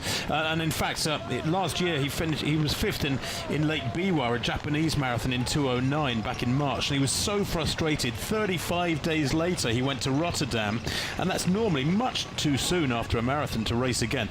But he went to Rotterdam and he produced this incredible personal best of 2:05.50. So he is a man who is absolutely nailing it in this current sort of annual cycle of racing, and Kuma for me looks the most likely. On the women's side, we expect them to be reaching the halfway point in the race very soon, so we'll be watching to see what the split times are for the women as they cross the halfway point now. They're an hour and 12 minutes into the race, and they should be getting there very shortly. It should be any second now that they cross the timing mats at the halfway point, and that'll give us an indication of what kind of pace they're on. But we expect it'll be something in the range of 2:25, Tim. Yeah, no, that's right. And in fact, the athlete there in green, who's very much to the fore left of picture, is Nick Spector. He's an American who has run 2:22 already this year. That is his personal best, 2:22.44. And that's why he's sort of fed off the ladies group. I was mentioning this earlier, how some great national standard runners can stay with the leading women's pack because they know they're going to be running at 2:23, 2:24 pace. Make use of them almost as a massive pacemaking group for the first half, and then perhaps readjust things and move on. And interesting, isn't it, that the ladies are just about approaching halfway, and Spector has now separated himself from the group. There he is, top left of picture, and he's beginning to push on. I suspect he feels that halfway split for him and the rest of the ladies, they're not quite they are 72.27, excuse me. So he is definitely going to run negative splits. So just under 2:25 pace at an hour, 12 minutes and 27 seconds, 28 seconds for some of the runners. A group of 8 women who are still leading the Ottawa Marathon. And it'll be interesting when the men get to 25K, which is going to be in the next couple minutes. Be interesting to see how many of that group are still there together, because it seems to have thinned out slightly. I think there might be 1 or 2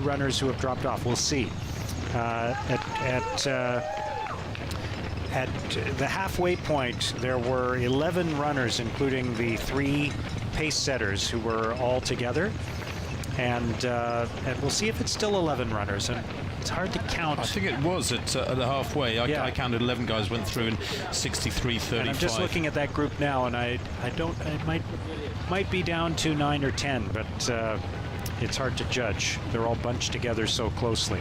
Tanya, we saw the ladies just now having some problems at a drink station, and I do sometimes wonder why the tables at drink stations aren't spread out further. They tend to be bunched in a little strip of tables close together. I don't know why they don't put them sort of 20 or 30 yards apart, and then it'll be so much easier to head for table 3 or head for table 4. Instead, there's rather a chaotic drinks table just there now, but that is the way it's done in major marathons. Maybe it's within the rules. Did you practice that during marathons, grabbing drinks in training? Did you practice grabbing bottles at speed? Definitely. That's definitely an important part. Like the triathlon, and where you have transitions, right. Every detail in a marathon may play a role. So I think, to your point, the value of being quick, smooth, but also anticipating possible challenges, right? So maybe there's no table and you're reaching down to grab water off the ground. That was a first, mind you. I've never seen that before. And you can see the chaos, and you have to be ready for that, and anticipating that anything can happen out on the race day. The men will soon be at 25 kilometers, so we'll keep an eye on that. Is it a psychological barrier when you cross the halfway point, Tanya? Does your mindset change at that point in the race? Not so much a barrier, but definitely a transition point. In my mind, it was always okay, I've made it halfway. I've done everything right to this point, and time to reassess and determine what's my next big milestone, which is, for some people, could be like 30K, 32 when you have 10K to go. But definitely halfway is a point where you do a check on how am I feeling, who am I with, have I taken enough hydration on. You can recalibrate at that point, right? Yeah. Yeah, you can see the men sort of splitting up as they pass those tables where they're getting nutrition, splitting up, and then they'll bunch together once again. The men are at the 25-kilometer mark now, and just under 1 hour, 16 minutes. Most of them crossing in either 1:15:56 or 1:15:57. That's 3 minutes and 6 seconds per kilometer. Yeah, 1:15:56 mark puts them on schedule for just inside 2:08. They're almost exactly on 2 hours, 8-minute tempo. So this middle section of the race has been a settling down after what was a very healthy, quite aggressive start, I suppose, to this 45th Ottawa Marathon. But the pacemakers will become less of a factor, I suspect, now that they're moving into, soon they'll be moving into the final third of the race, and then we'll see the racing actually unfold. And as I say that, so Kuma in the red shorts, still drinking away from that bottle. He takes his time with his drinks, Kuma. It's good to see. He eases to the front. And so it's a group of 9 runners who crossed in an hour and 15 minutes and 56, or an hour and 15 minutes and 57 seconds. So from 11 runners that were part of the group at the halfway point, now 3.9 kilometers later, it's down to 9 runners, including those 3 pace setters. So 2 of them have dropped off the back a little bit and are going a little bit slower. And so the winner is likely to emerge from this lead group of 9 runners plus the 3 pace setters. And they will soon be making a turn. They're on Laurier Avenue in Gatineau, in the Hull district of Gatineau, and they'll soon pass in front of the Canadian Museum of History. And then they will make a turn onto the Alexandra Bridge and cross back over the Ottawa River into the province of Ontario, and then make a turn into Rockcliffe, where they will run for a while before heading back towards downtown Ottawa. There's the Museum of History on the left of your screen, designed by architect Douglas Cardinal. Fantastic building with terrific views of downtown Ottawa. And so as they pass in front of this, they will soon be making a right-hand turn onto the bridge. This is quite a scenic course. I'm quite impressed at how much of Ottawa and the area this new course, new to me, when we ran the marathon, we were often doing loops around Dow's Lake Right. on the Ontario Along the canal, side. yeah. And that was lovely. I really enjoyed that race, but this is exciting to be able to see and cover the entire area. Yeah. Presumably it's grown a bit since then. True. Yeah, you can see the men making that turn now from Laurier in Gatineau onto the Alexandra Bridge, the first bridge that was constructed to cross the Ottawa River and connect Ottawa to Gatineau, or as it was then known, Hull. And lots of sunshine now out on the course. So this group of 9 runners now making its way up the bridge. There is a bit of an incline here. Tim, you mentioned how this is largely a flat course, but this is an area that I've run many times. You do have to climb to get onto the Alexandra Bridge. It's not a level crossing. So the runners have done that. They've covered that distance very quickly. They're now on the bridge, and you can see the steel structure of the Alexandra Bridge. They'll have a beautiful view, if they care to partake in it, of the Parliament buildings in downtown Ottawa as they cross this bridge. They're running back towards Ottawa. You can see Parliament Hill and the bluff behind the hill.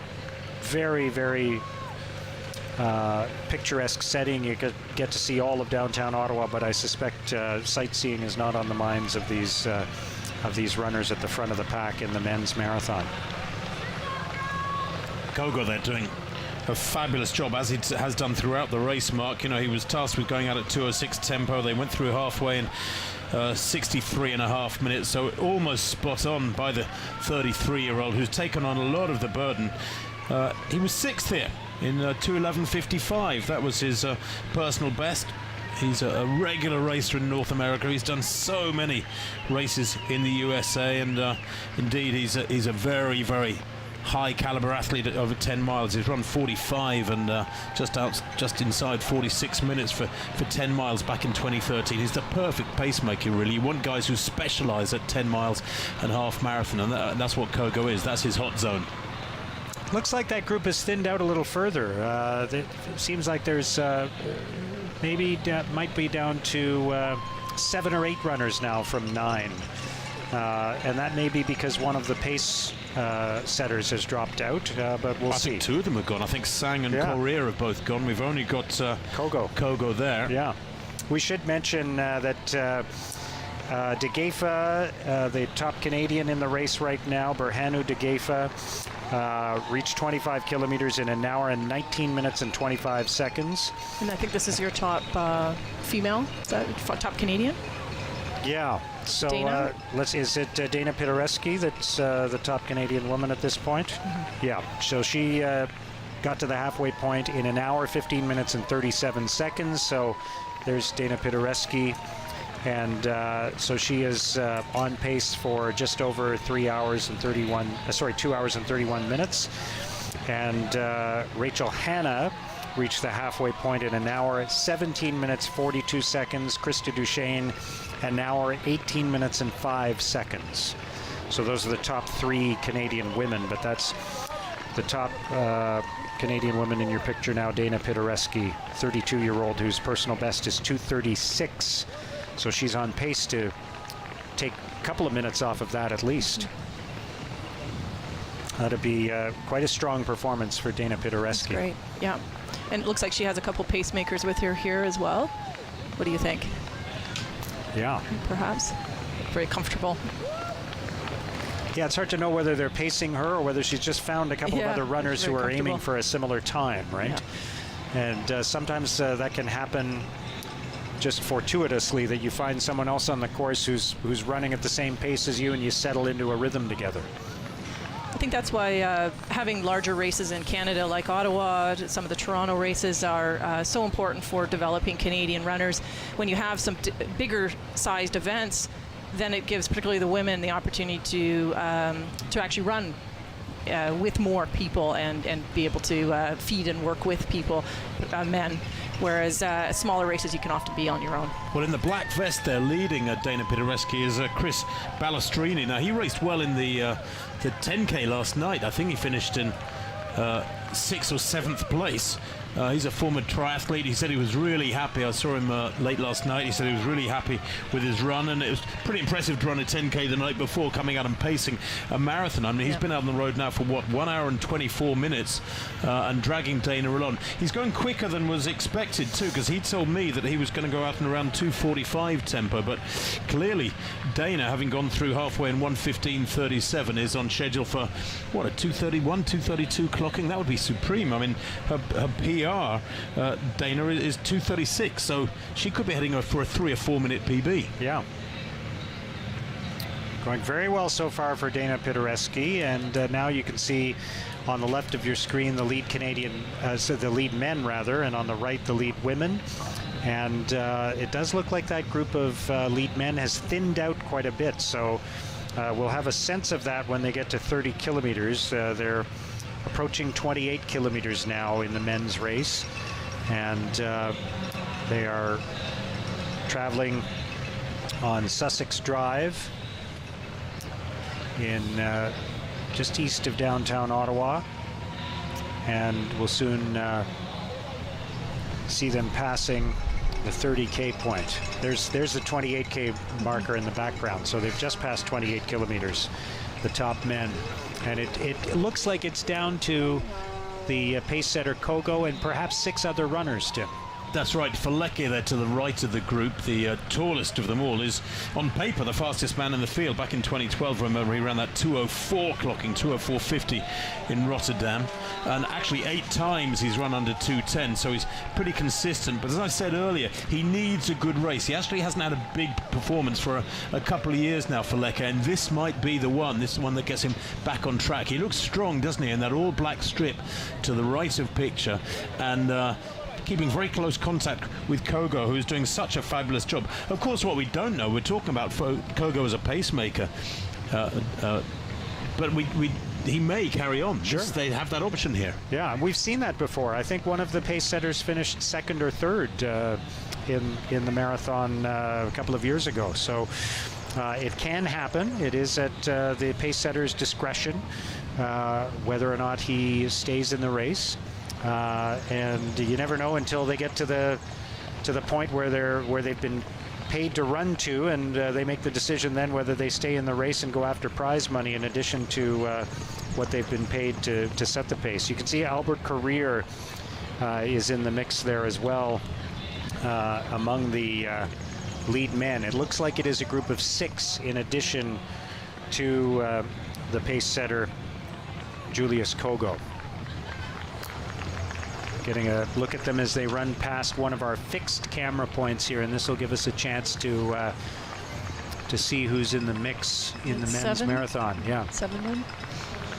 Yeah, total of 7 men, including the pace setter Kogo. So it has dropped down from 11 in that group earlier on in the race. The ladies at 25K, that split has just come through, 1:26.30 at 25K. And the pack is, 7 strong. So it's still a really good, healthy pack in that women's contest. Yeah. Tigis Gurma is in that group. Temesgen, Chebet, Gameno, Mogus, Desalin, Niraru. All of those runners in the elite women's field at the front of the pack. And they're past 25 kilometers now. And they're on schedule. Mark, just checking that 25K split, 1:26.30. Puts them on schedule pretty much for 2:25, high 2:25s. So they are moving well. And I think, we were hoping that maybe they'd go down there and even approach the course record in the 2:22, 2:24 range. But actually, conditions are not ideal out there. There's a bit of breeze around. It's humid nonetheless. Quite a warm morning. So I think they're making a really good job of it, the ladies, of a pack of them producing quick times here today. It'll be interesting to see how it hangs together through the final quarter.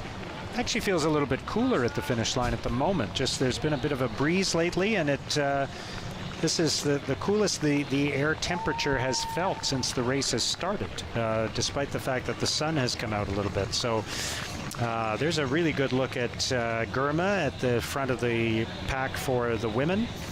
They continue to be on the Gatineau side. Yeah, the pacemaker Namo has been there throughout. He was the guy who was supposed to take them out at 2:23 tempo. The Ethiopian 32-year-old, very, very experienced, if not a top-notch racer himself in male terms. And of course, these pacemakers get a few bucks for their troubles, and rightly so. They're doing a great job in both races. I've just been told by Timothy Walker that race officials are trying to determine what happened to those tables that would normally have held the elite runners' nutrition, their bottles. As you saw, just past just past 20K. Was it the 15K? The 15K, yeah, just past virtual 15K. Tables they were. Virtual tables. That's right. The water bottles, the energy bottles were all on the ground, and I suspect, Tim, that you're right, that somebody came out and took them. Well, it happened in my marathon back in the UK a few years back. The guys went around that evening to pick up all the equipment, and it was actually after the race, but nonetheless, about 10 or 15 tables disappeared. Yeah, that is unfortunate. But to these racers, they have to get the job done. Yeah. They picked up the water or wherever it was and just keep moving. What I'm puzzled at is that they also appeared to, whoever took the tables appeared to have stolen the volunteers for that drink station as well, because there was nobody standing there with a drink station. It's just a bunch of bottles on the road. Well, I think there was one or two people there, and it's hard, what do you do in that circumstance, right? Because you can't pick up one You can't favoritize, I know. Yeah, you can't pick up one runner's nutrition. You can't have a whole bunch of them. They're all separated, and they all have different markings on them, so the runners know which ones to grab. It's not... it'd be tough to. And behind the scenes, you have Manny Rodriguez and John Halverson, doing their job, making it all work, regardless of when these things happen. Yeah. It's not an exact science. That's the trouble. I mean, these races are dependent. This race is dependent on hundreds, thousands of volunteers doing a great job, and 99.99% of them are doing that. So a massive shout out to the volunteers, because literally events like this couldn't take place if it wasn't for the volunteers. Interesting to see Gurma there to ride a picture in the ladies' race right up alongside Namo. She's almost banging elbows with him. She looks to me, I don't know what you think, Tanya, but she looks like she's chomping at the bit. Yeah, and I think she was signaling the other male there, the pacer, to keep up. So she looks like she might be poised to make a move here. And it is beginning to stretch out a bit. I know they're on the bridge, but that is the thinnest we've seen it, I think, almost like a single file since the gun. What, an hour and a half ago, 1 hour 31 minutes into the race. Gurma here looking very comfortable. Now she's, whether or not it's because they're running into a bit of a breeze. Yeah, she's trying to protect herself a bit there. I don't know, but that pack has been, for the last hour and a half, there's been 3 or 4 abreast running along without any wind and looking comfortable. Now they're stretching out into single file. We're definitely at a point in the race where things will open up. People are really going to start to feel that temperature or their preparedness. Yeah. And Tanya, when do runners start thinking about making a move? We watching many of the elite races and seeing Tim's commentary on them, I tend to look for Tim on the telecasts of the Chicago Marathon, the Boston Marathon, the New York City Marathon, and others, and it seems like it's different every race when someone will make a move. Sometimes it's early, sometimes it's late. So there's probably a few factors here. If it seems like they're on pace for records, and that's probably one important goal for this group. And then secondly, it's just how are things playing out. You want to chase a record, but also you have to look at the conditions and the competition around you. So if you're on pace, this group may as well stay together, keep working together. But if the pace was starting to falter, someone might push for it. The men have crossed 30 kilometers now, and they've done that in 1 hour, 31 minutes, and 10 seconds. It is a group of 7 runners, including Julius Kogo, the pace setter. So they picked it up a bit, Tim, because they're down to 3 minutes and 3 seconds per kilometer. But I've just got a message, and I think we can see now in this men's group the pacemaker has gone. Yeah. Kogo has dropped out, so the last of the pacemakers in that men's contest, none of them did opt to run the full distance. I don't blame them. They've done a wonderful job at a quick tempo. So it's 6 runners now in the men's race. Abera Kuma, Albert Career, Getu Faleki, Sadat Ayana, Martin Koske, and Tekele are the 6 runners who are now competing in the Ottawa Marathon. At Dugna Tekele. So I guess the question is, will one of them step up to push the pace along? Yeah. What's going to happen in the next kilometer? They're very close together now. Doesn't look like anybody's moving ahead. We should mention we've been talking about these pace setters. In the amateur race, of course, there are also pace bunnies for all different times. Boston qualifying times, everything from 3 hours to 4.5 hours. Runners who run at a prescribed pace, they volunteer to do this. And for the amateur runners in the race who are aiming for a particular milestone time, they want to get in 3.5 hours or 3:45 or 3:50 for whatever reason, whether they're trying to qualify for Boston or simply achieve a personal best, or they just want to finish in a certain time. These volunteers run the race. They run with bunny ears on their caps, their running hats.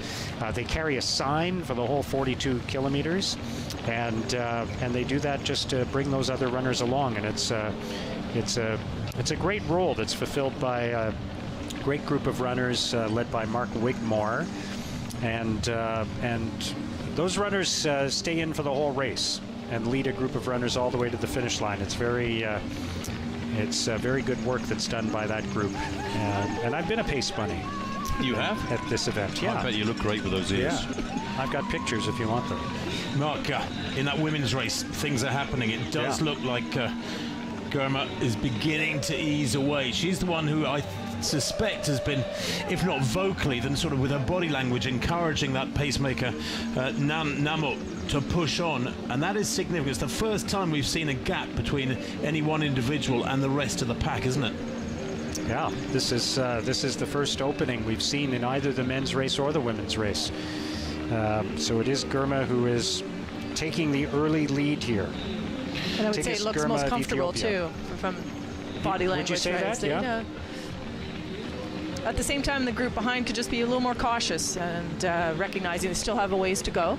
Yeah. And if they stick together and work together, then that's an important point. It's not unusual to see somebody break away for a time but then get reeled in again, right? And they've got another 50 minutes of running to go. They've got 1:36 on the clock. If they run 2:25, she's got a long way to go. So yeah, it could be other acts to follow. The only thing is about Girma is that she trains with 2015 world champion Mali Dibaba in Addis Ababa. There's a big pack of them who train together, and Dibaba is a very, very smart racer. When she won that world title in Beijing in 2015, she out-sprinted 2 or 3 other ladies on the track in the stadium at the end of the race. So I suspect Girma comes here not only with great training, but also with a lot of good advice in her head as well, and that counts for a lot. Did you rely upon that sort of thing, Tanya? Yeah, you always have these important people in your career that will guide you and provide the coach. Yeah, coach and peers even, right? Like you said, runners, yeah. People that you that challenge you and maybe make you look at your running a little bit differently, or the goals that you've set, and get advice from folks that have been there before.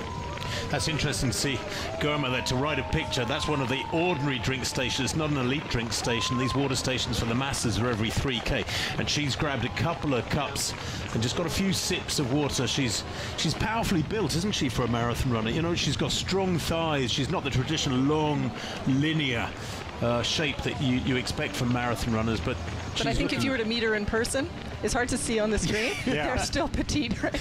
Compared to the rest of us now. Yeah, it's all relative, right? Now that was interesting. I was telling a little glance over her shoulder there, and that gap is growing pretty quickly. And interesting that she did take the water, because I wonder if that's a signal that they're feeling the humidity a little bit. They're feeling a need to do more than just their minimum special drinks they've created themselves. We did see Reed Coulsett earlier dumping water on his head very early in the race. Now, that could just have been him, but and he seemed to be sweating a lot very early in the race as well. So I'm sure that the runners are feeling the conditions. And you mentioned it, Tanya, that there is a bit of humidity in the air. I think so. It is a bit sticky for this type of temperature. It's not in the 20s, but but it doesn't feel it doesn't feel entirely cool either. So it's interesting. So the pack, all of the runners behind these elites are many Canadians that have not had a chance to train or experience our nice warm spring weather yet. So we've had this delayed long winter. So I'm sure the crowd at behind these folks are perhaps feeling that the differential in the heat and humidity. Yeah, that is the challenge of a spring marathon. If you're going to, if you're not going to be training elsewhere, you start out.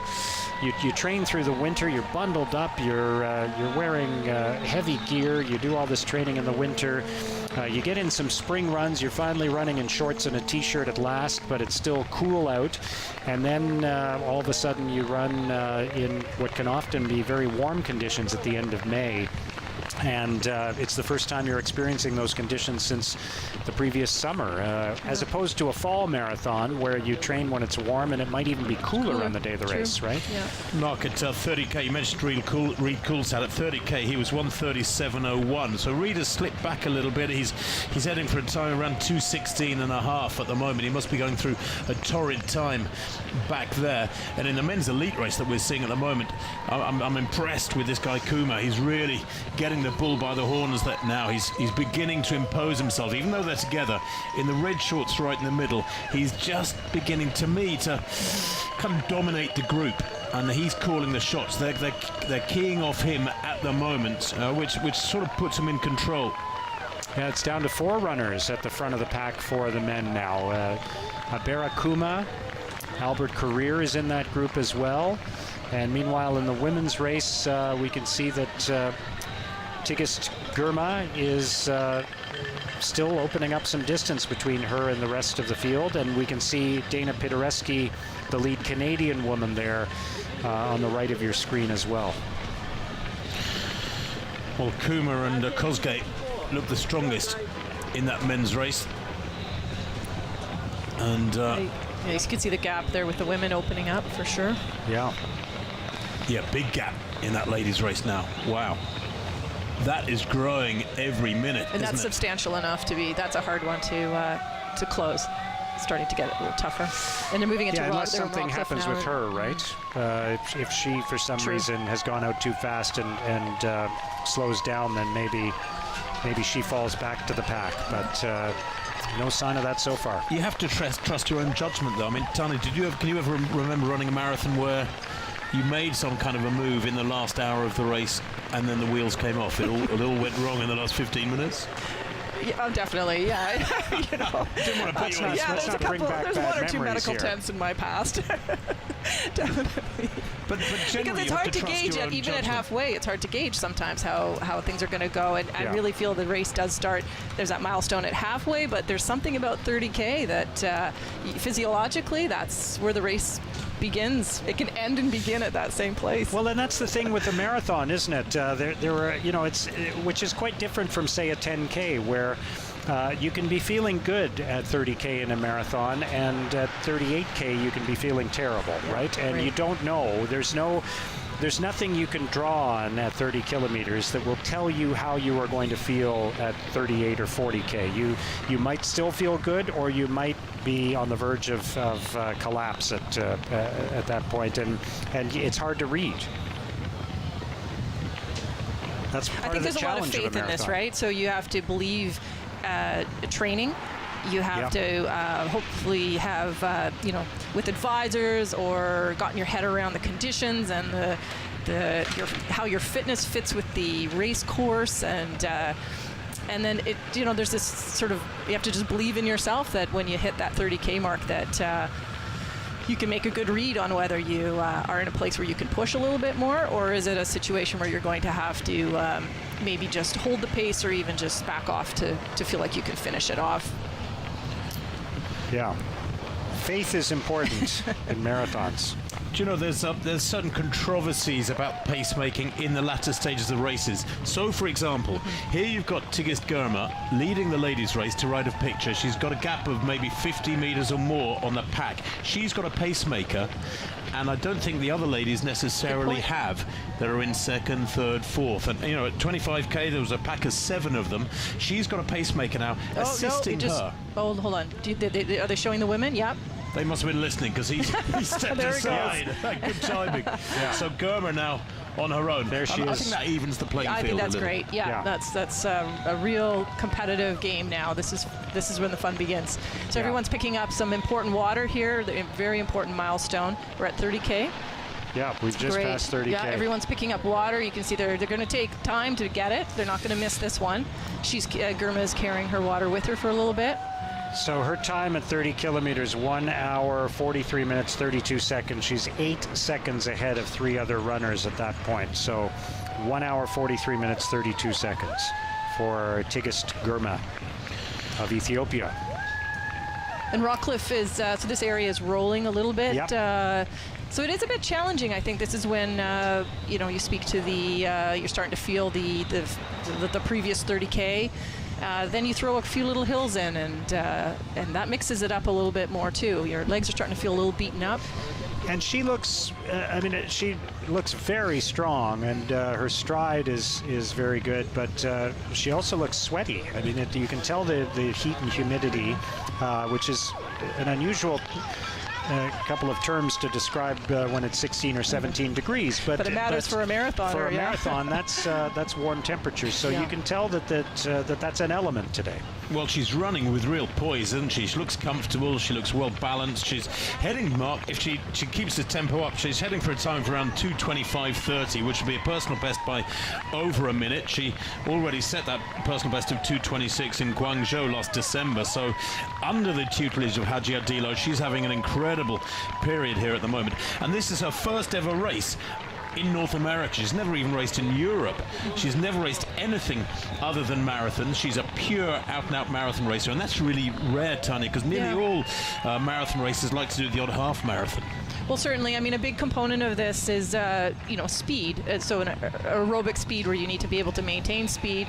I've always been coached that you want this differential between a 10K and half marathon speed as part of your overall fitness. Things are happening in the men's race as well. It looks like Albert Career has started to push a bit, and we're seeing the kind of a single file sort of development in the men's race. That is Abera Kuma, who is staying with Career, but Sadat Ayana and Martin Koske seem to be dropping back from those 2 runners at this point. So we've got Albert Career of Kenya and Abera Kuma of Ethiopia, who are at the front of the men's race as they make their way through New Edinburgh.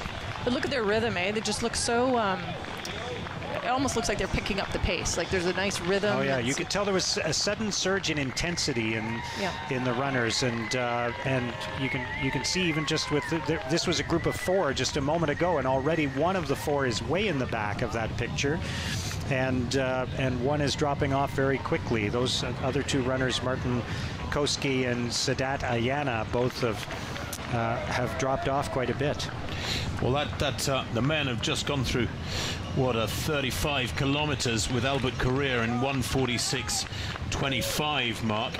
And he is looking pretty aggressive. He grabbed his drink at that drink station, and Kuma didn't bother. He just sailed straight through the 35k drink station, and it'll be interesting to see with 7 kilometers to go whether or not that becomes significant, because Korea got some sustenance there.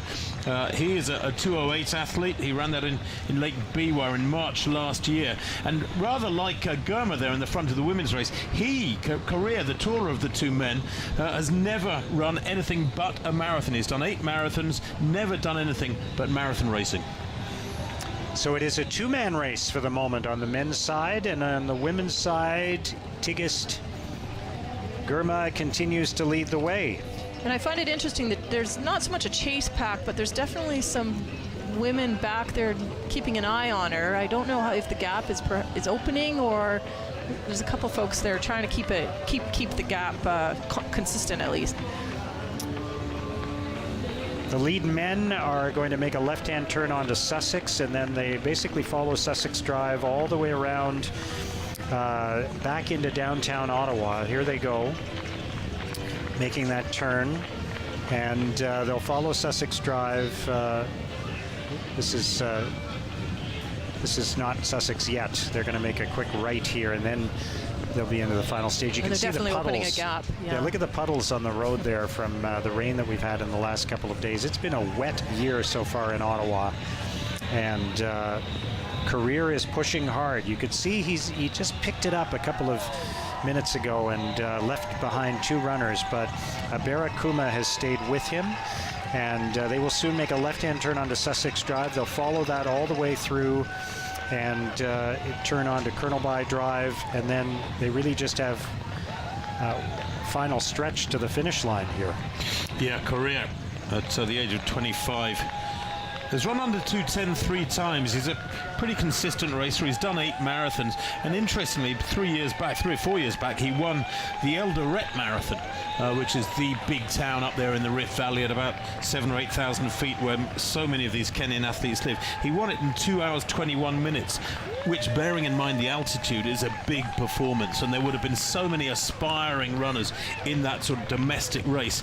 It's quite an achievement to win a local race in the town of runners. You can see the split times at 35K for the elite men. The men are now, the lead men anyway, are now past 36 kilometers. And again, it is a 2-person race between Career and Kuma. 1 Kenyan, 1 Ethiopian. And on the women's side, it continues to be Tigist Girma of Ethiopia. Remember, the women's race has been dominated by Ethiopian runners over the last 9 years in Ottawa. 9 years in a row, it's been an Ethiopian woman who has won the race.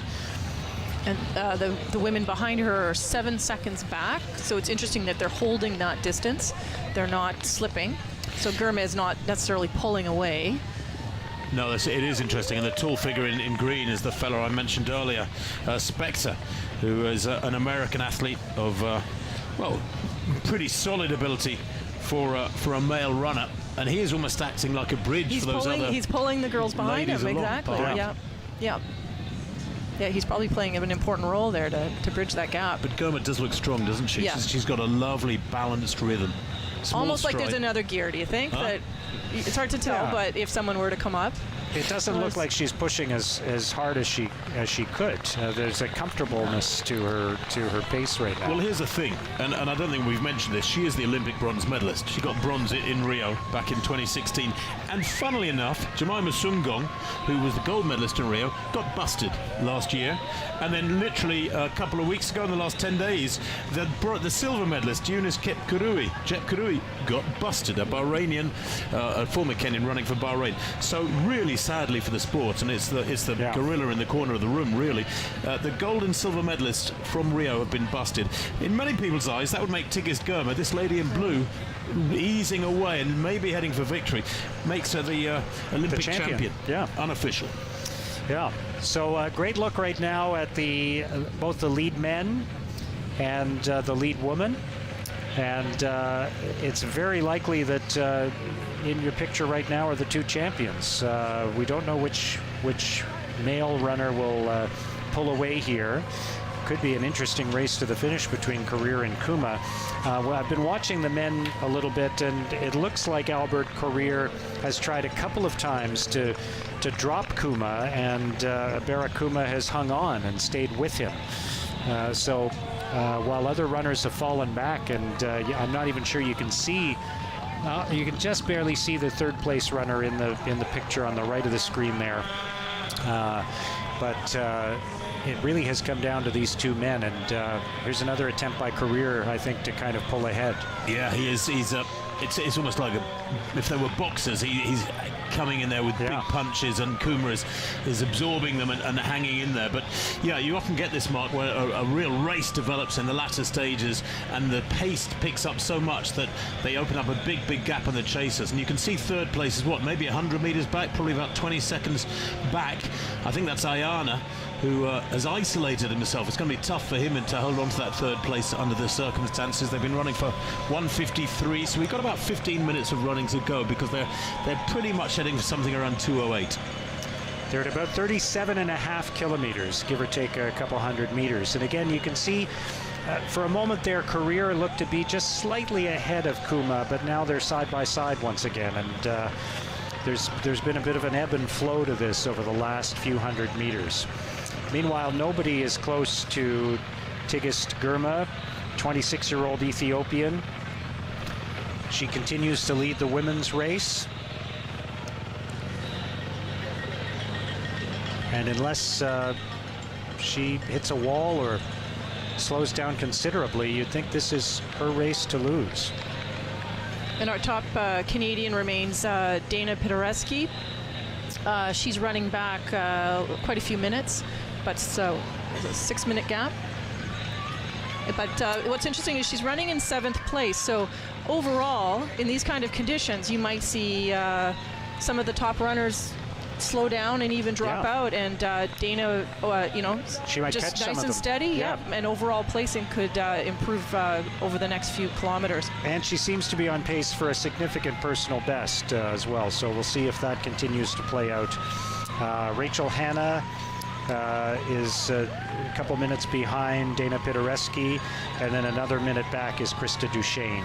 Those are the top 3 Canadian women right now. Well, Dana Pidereski must have been confident, Mark, because the news that came through over the last couple of days is that she was going to go with a 2:29 pacing group. Now, that would have been 6 or 7 minutes quicker than her personal best. So she's obviously oozing confidence, and the way she's running today justifies that. And perhaps maybe took into consideration the conditions. If you're saying she was going for 2:29, but it seems the pacing isn't quite 2:32, I think I heard earlier. I'm really impressed with Girma. She looks so strong in that ladies' race, and a very contrasting situation, really. She's on her own, having to keep concentrated and focused because they are chasing hard. She hasn't got the race in the bag yet. Probably going to win, but she needs to absolutely stay on her game. Whereas in the men's race, that two-way battle is fascinating. I do like the fact that Kuma has done so much of the work through this second half of the race in the red shorts. He's now having to absorb all these blows, Mark, from Albert Correa, who's, I guess, was one of my outsiders. I have to say his personal best is an impressive 2:08, but Kuma's run 2:05. On paper, he's almost 3 minutes better. By the way, Reed Coulsett has passed Berhanu Degefa, so Reed Coulsett is now the lead Canadian in the race. He's in 8th place overall, so he's also passed some of the runners who were part of the original group who were leading the race. So Reed Coulsett seems to have running a smart race there, picked things up a little bit. Yeah. Doesn't that epitomise Reed, though? You know, running a well-judged, solid effort to sort of pick off people in the latter stages who have perhaps misjudged it slightly. Yeah, good for Reed. We had some questions just based on there. He's just watching Reed on another monitor, and he's just thrown a cup of water into his face as he's passed through one of the water stations here. And he's about 7 minutes behind the leaders, but he is the top Canadian now with a 2.5-minute lead on Berhanu Degefa. So there's Reed Coulsett. And again, continuing to look at his watch every 100 meters or so. So he's preoccupied with chasing a time. Preoccupied with his great pace. Rhythm. I mean, I think he's running better here. I guess they're in the final couple kilometers, right? So he's the final 7. So he's really got his eye on that goal line there. And that time, that split at 35k for Reed, just checking my tables, big complicated tables, so it takes a bit of time. He's heading for about 2:16.40. So you know, he wanted a 2:13, 2:16. When you dial back and build in the conditions to the chemistry of this race, so to speak, that's probably about the same. It's good running from Reed. These conditions are not ideal. It is warm. And it's lonely out there. He dropped his compatriot very early, and I think he's been running pretty much alone. And that's a tough go, right? Well, you compare it with the leading pack of men, the leading pack of women who had, you know, plenty of company for 2/3, 3/4 of the distance. Yeah. Reed's the opposite, 3/4 of the distance, all on his own. Yeah, tough. The lead men are approaching 40 kilometers. They're back on Colonel By Drive in the final stretch of this race. So it's all going to come down to the next few minutes. And it is Albert Carrier and Bara Kuma who are leading the race. 39K. Yeah, there's 39K. They've just gone under one of the bridges over the Rideau Canal here. You can see the Shaw Center, the convention center in the background, along with the Chateau Laurier Hotel, the Fairmont Chateau Laurier Hotel in downtown Ottawa. They are traveling south on Colonel By. They are eventually going to curve around a bend in the canal, cross the Pretoria Bridge, make a right turn onto Queen Elizabeth Drive, and head towards the finish line. So it's all going to happen in the next 9 minutes or so in the men's marathon at Ottawa Race Weekend. And really for the last couple of kilometers, it has been Albert Carrier and Bara Kuma. Carrier has been the one pushing it a bit, and Kuma has been the one counter-punching and keeping up in every case. And right now they are side by side. It looks like one of these two runners will be the winner of the Ottawa Marathon. Well, their 39th kilometre mark was a 3:01, so they are keeping it very, very honest up at the front. I mean, that is, what is about 2:07.5 tempo. Kuma in the red shorts is a more busy runner, isn't he? Physically, the way he moves, the arm carriage and everything, much more different to Carrier, who's very compact, slightly knock-kneed. Aesthetically, neither of them particularly pretty-looking runners, although I'd say Kuma looks like he moves slightly better, but actually that all counts for nothing if one of them starts moving away from the other. It's going to be quick. In these conditions, anything around 2:08, very, very solid racing. And in contrast, the isolation there of Tigist Girma is getting more and more stark, isn't it? On the women's race, there's a bigger and bigger gap all the time now for Tigist Girma ahead of the rest of the field. So there you have it. Those are the leaders of the Ottawa Marathon, the 45th edition of this race, with more than 3,500 participants expected today. It really has come down to these three runners to find out who will be the champions of this event. Tigist Girma on the women's side appears poised to capture the title. There she is, passing 35 kilometers, so we'll get an update on her pace and her time. She's 2 hours and 47 seconds for 35 kilometers. 2 hours 47 seconds for Tigist Girma at 35 kilometers, passing through a fueling station. And on the men's side, we can tell you now that Albert Carrier is trying to push it a little bit. And he's making a big break. Yeah, here he goes. I think Girma's on the screen right now. Yeah, there we go. There we got the men. Albert Carrier trying to push things a little bit. They have passed 40 kilometers in 2 hours, 1 minute, 21 seconds. And looks like Albert Carrier is going to turn it on here, and he is leaving behind Bara Kuma very quickly. There's a gap that has opened up quite suddenly. It's interesting. Kuma made a point of stopping to grab water. Yeah. Actually hesitated a little bit there. Yeah, so maybe he's really feeling. But he missed his 35K Yeah, mark. maybe there's something there. You know, that could have been really starting to feel it now. Yep. But this is the biggest win of if it's going to be a win for Albert Carrier. He won Vienna back in 2017 in 2:8:40. That was his first big win. This will be his second win and a bigger win for Carrier when you look at the caliber of this field. If he's not caught by Kuma, it's not over till the fat lady sings at the finish line. Yeah, a lot can happen in 100, even in the last 100 meters. But obviously he felt something that at 40 kilometers, he's looking over his shoulder a little bit now, but at 40 kilometers he thought, okay, this is the time to dial it up a notch with really maybe 6 minutes left in the race to try to drop the hammer down and leave Kuma behind. And so far it's working. He keeps looking over his shoulder, but it doesn't seem like the gap is closing. It opened very suddenly. It was partly because of Career speeding up and partly because Kuma stopped to get his fueling, but it does not appear to have closed very much. And very soon Albert Career will make a turn onto the Pretoria Bridge, and then another right turn onto Queen Elizabeth Drive, and when he does, he'll be headed towards the finish line. And Mark, that split at 40k, kind of because of the aggression of their racing over the previous 5k, these two has dragged them back into 2:07 territory. They're heading now, Korea certainly looks to be heading for something just under the 2:08 mark, which is special in these conditions. A 2:07 clocking is supreme. Albert Career of Kenya is the leader. Again, the course record, the event record, I should say, because the course is a little bit different.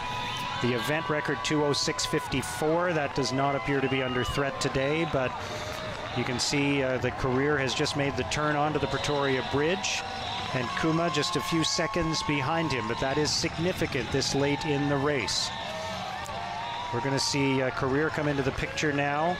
Tigist Girma on the right still leading the women's race, but Albert Career is into the final stretch. This is the point when you turn and you know the finish line is just ahead of you. It's not a short stretch on Queen Elizabeth Drive. It can be deceptively long. You feel like you're almost there, but the finish line is still a little ways away. He's just past 41 kilometers, so 1.2k to go for Albert Career. What's that, 3 laps of the track, Mark? Yeah. 3 laps of running track. And Kuma in the background in the red shorts looks good. is working so hard. And there's a nervous little glance over the shoulder there from Career, because the gap between them is how many seconds? About 4 seconds, something like that? Yeah. And Kuma could do this. He could come back. Got He's a going to good have rhythm there, yeah. Oh. Career, So when you're in the lead, I'd say it's more less like looking shoulder. behind and more focused on that finish line. Yeah. Just keep moving. You'd be focusing on your arms, smooth rhythm. Do you know what? I could never resist looking over my shoulder. And everybody just goes, don't look over your shoulder. could And I you just not? go, no, I want to know what's going on back there. Yeah. Even if it actually compromises your performance.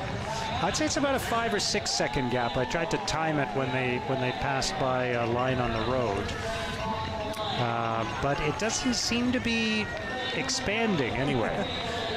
No, it's not. And of course, you know, Kuma has got a goal. He's got a target. I mean, it's like in a relay. You take over that baton in a 4x400 relay. It's great to be on somebody's shoulder. Nobody wants to be 1 meter ahead of somebody. Yeah. So Kuma's got a target, and Career clearly worried. Maybe that's the thing, that the adrenaline is pumping in Career because he's so scared. Albert Career of Kenya is leading the Ottawa Marathon, and you know, you have to be careful about these shots that are taken from a distance. They can kind of collapse the space between the runners. So there is a gap of a few seconds between Career and Kuma as they start to get nearer and nearer to the finish line of the Ottawa Marathon. Albert Career with the lead. The Ethiopian Abera Kuma a few seconds behind him. That gives you a bit of perspective a better now. view, The gap. doesn't it? Yeah. So it is, I'm going to say 4 or 5 seconds between the two runners. We'll get back to the women's race in a moment, but Tigist Girma is still leading that. And very soon we're going to start to see the runners approaching the finish line in the Ottawa Marathon. Reed Coolset, by the way, is about to get to 40 kilometers, so we'll have an update on him very shortly as well. The gap Here behind comes that Albert leading- Career. Sorry, Mark. The gap behind that leading pair back to Ayana in 3rd place was about 35-40 seconds at 40k. So Ayana isolated in 3rd place. Very different for these two. Albert Career looking at his watch a couple of times, looking over his shoulder at Abera Kuma. But it does not appear as though the gap is closing, and it is Albert Career's race to win here at the Ottawa Marathon. Just over 2 hours, 7 minutes now. Well, Still looking at his watch, maybe hoping to break 2:08. He's got just a few hundred meters left now for Albert Career. you know that Kuma is absolutely spent when he can't close that gap at all. It's about a 7-second gap now, so I think Korea's got it in the bag. The tape is ready to be broken at the 2019 Ottawa Marathon, the 45th edition of the race. And here comes Albert Korir of Kenya, continuing to look at his watch, blowing kisses, and jumping at the finish line. Albert Korir of Kenya, the Ottawa Marathon champion for 2019. And in second place, Abera Kuma of Ethiopia. Very strong finish for Albert Korir. And he never seemed to falter as the group thinned over the course of the last 7K. He always seemed to be the one that was pushing the limit, testing the other runners. No, that's right, and that's a personal best for Albert Korir. Unofficially, I got him at 2:08.02. It's a personal best by some 15 seconds, and a big win. What a way to get close to the 2:08 barrier for the 25-year-old. In March last year, he ran 2:08 2017 for second in Lake Biwa. And here's Sadat Ayana, who has just crossed in third place from Ethiopia. So we have the top three finishers in the men's race. Very soon we're going to see Reed Coolset coming to the finish line as well. So we'll look forward to seeing what kind of time Reed gets. But Albert Korir carrying the flag of Kenya at the finish line, running back out onto the course to greet some of the spectators. There are many Kenyans who have gathered to watch the race, as there are every year. There's Reed Coolset. And considering we had that group of about 6 men together, the field is really spread out in the last few kilometers. There's quite a bit of time between first place and fourth place, for example. Yeah, and like I said, I think that battle between the leading pair is what dragged them clear. Probably another minute or so put on the rest of the group over that last 5K, simply because of the quality of that contest. Here comes the fourth place finisher. I think it is going to be Martin Koske, who will cross the finish line fourth. You can see Reed here. Yeah, there. Oh, there's your fourth place. Yeah. Martin Koske finishing fourth in the Ottawa Marathon. He'll take home some prize money as well. $5,000 for fourth place. And Tekele in fifth place. Adugna Tekele. And finally in sixth place, it's Getu Faleke. So there's Reed Coolset on the right of your picture, the top Canadian man. It's all about the time for him. Reed really is a bit of a fidgety runner. He touches his face a lot. He looks at his watch a lot. He never looks entirely comfortable.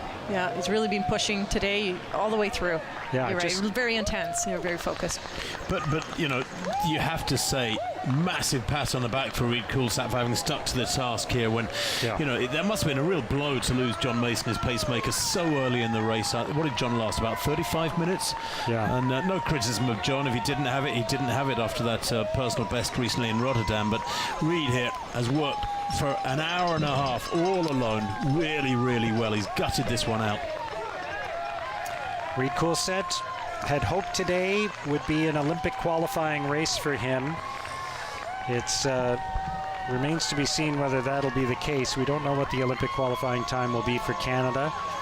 There are other runners in the mix, of course, as well, and this won't be his last chance. He's got a window that we're really just at the front end of the time period when runners can qualify for the Tokyo Olympics, and so there will be other marathons for Reed Coolset.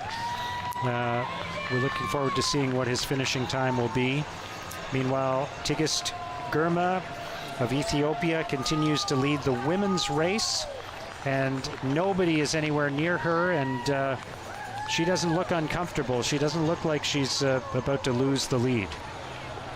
No, she looks strong. There's a hint of a grimace now from Girma. That's forgivable, I get best guess, with 2 hours, 12 minutes on the clock. Did you have any, Tanya, at this stage when you were in the latter, whether you were winning or not, in the latter stages of a marathon, did you have any sort of mental routines or mantras you repeated to yourself to get yourself through the pain and to the finish line? Yeah, actually, I think a big focus for me was going to more the technical side and trying to focus on arm movement, staying as efficient as possible, and looking ahead to, hopefully there was someone to focus on ahead, right, that could pull you along. As you can see, Hopefully not. If you were in the lead. So for women, maybe it's a little different, right? You're always looking for that male ahead of you that you can try to catch. Poor Reed here, he's just excellent run all by himself though today, and Girma from what point, 30K on, certainly she's been on her own as well. Reed Coulsett about to make the turn onto Queen Elizabeth Drive, crossing the Pretoria Bridge, and he'll soon be at 41K. To me, Reed really personifies the discomfort of the final miles. Yeah. He looks fabulous, but you almost feel like his feet hurt to hit the ground. There's just this drive through that discomfort. But he's right? getting a lot of support. Reed's profile in Canada is rightly very, very high. So just about everybody watching knows Reed. Yeah. And two-time Canadian Olympian heading towards the finish line now. Just over a kilometer remaining in the Ottawa Marathon for Reed Coulsett, and he will. And you can see in this view, you have runners going the other direction too, right? So you're getting support from that group as well as you go, not to mention spectators along the way. Yeah. Those runners going in the other direction, the half marathon, I guess might be part of the half marathon, which is underway now as well. He looks great. And Tigges Girma looks pretty good as well.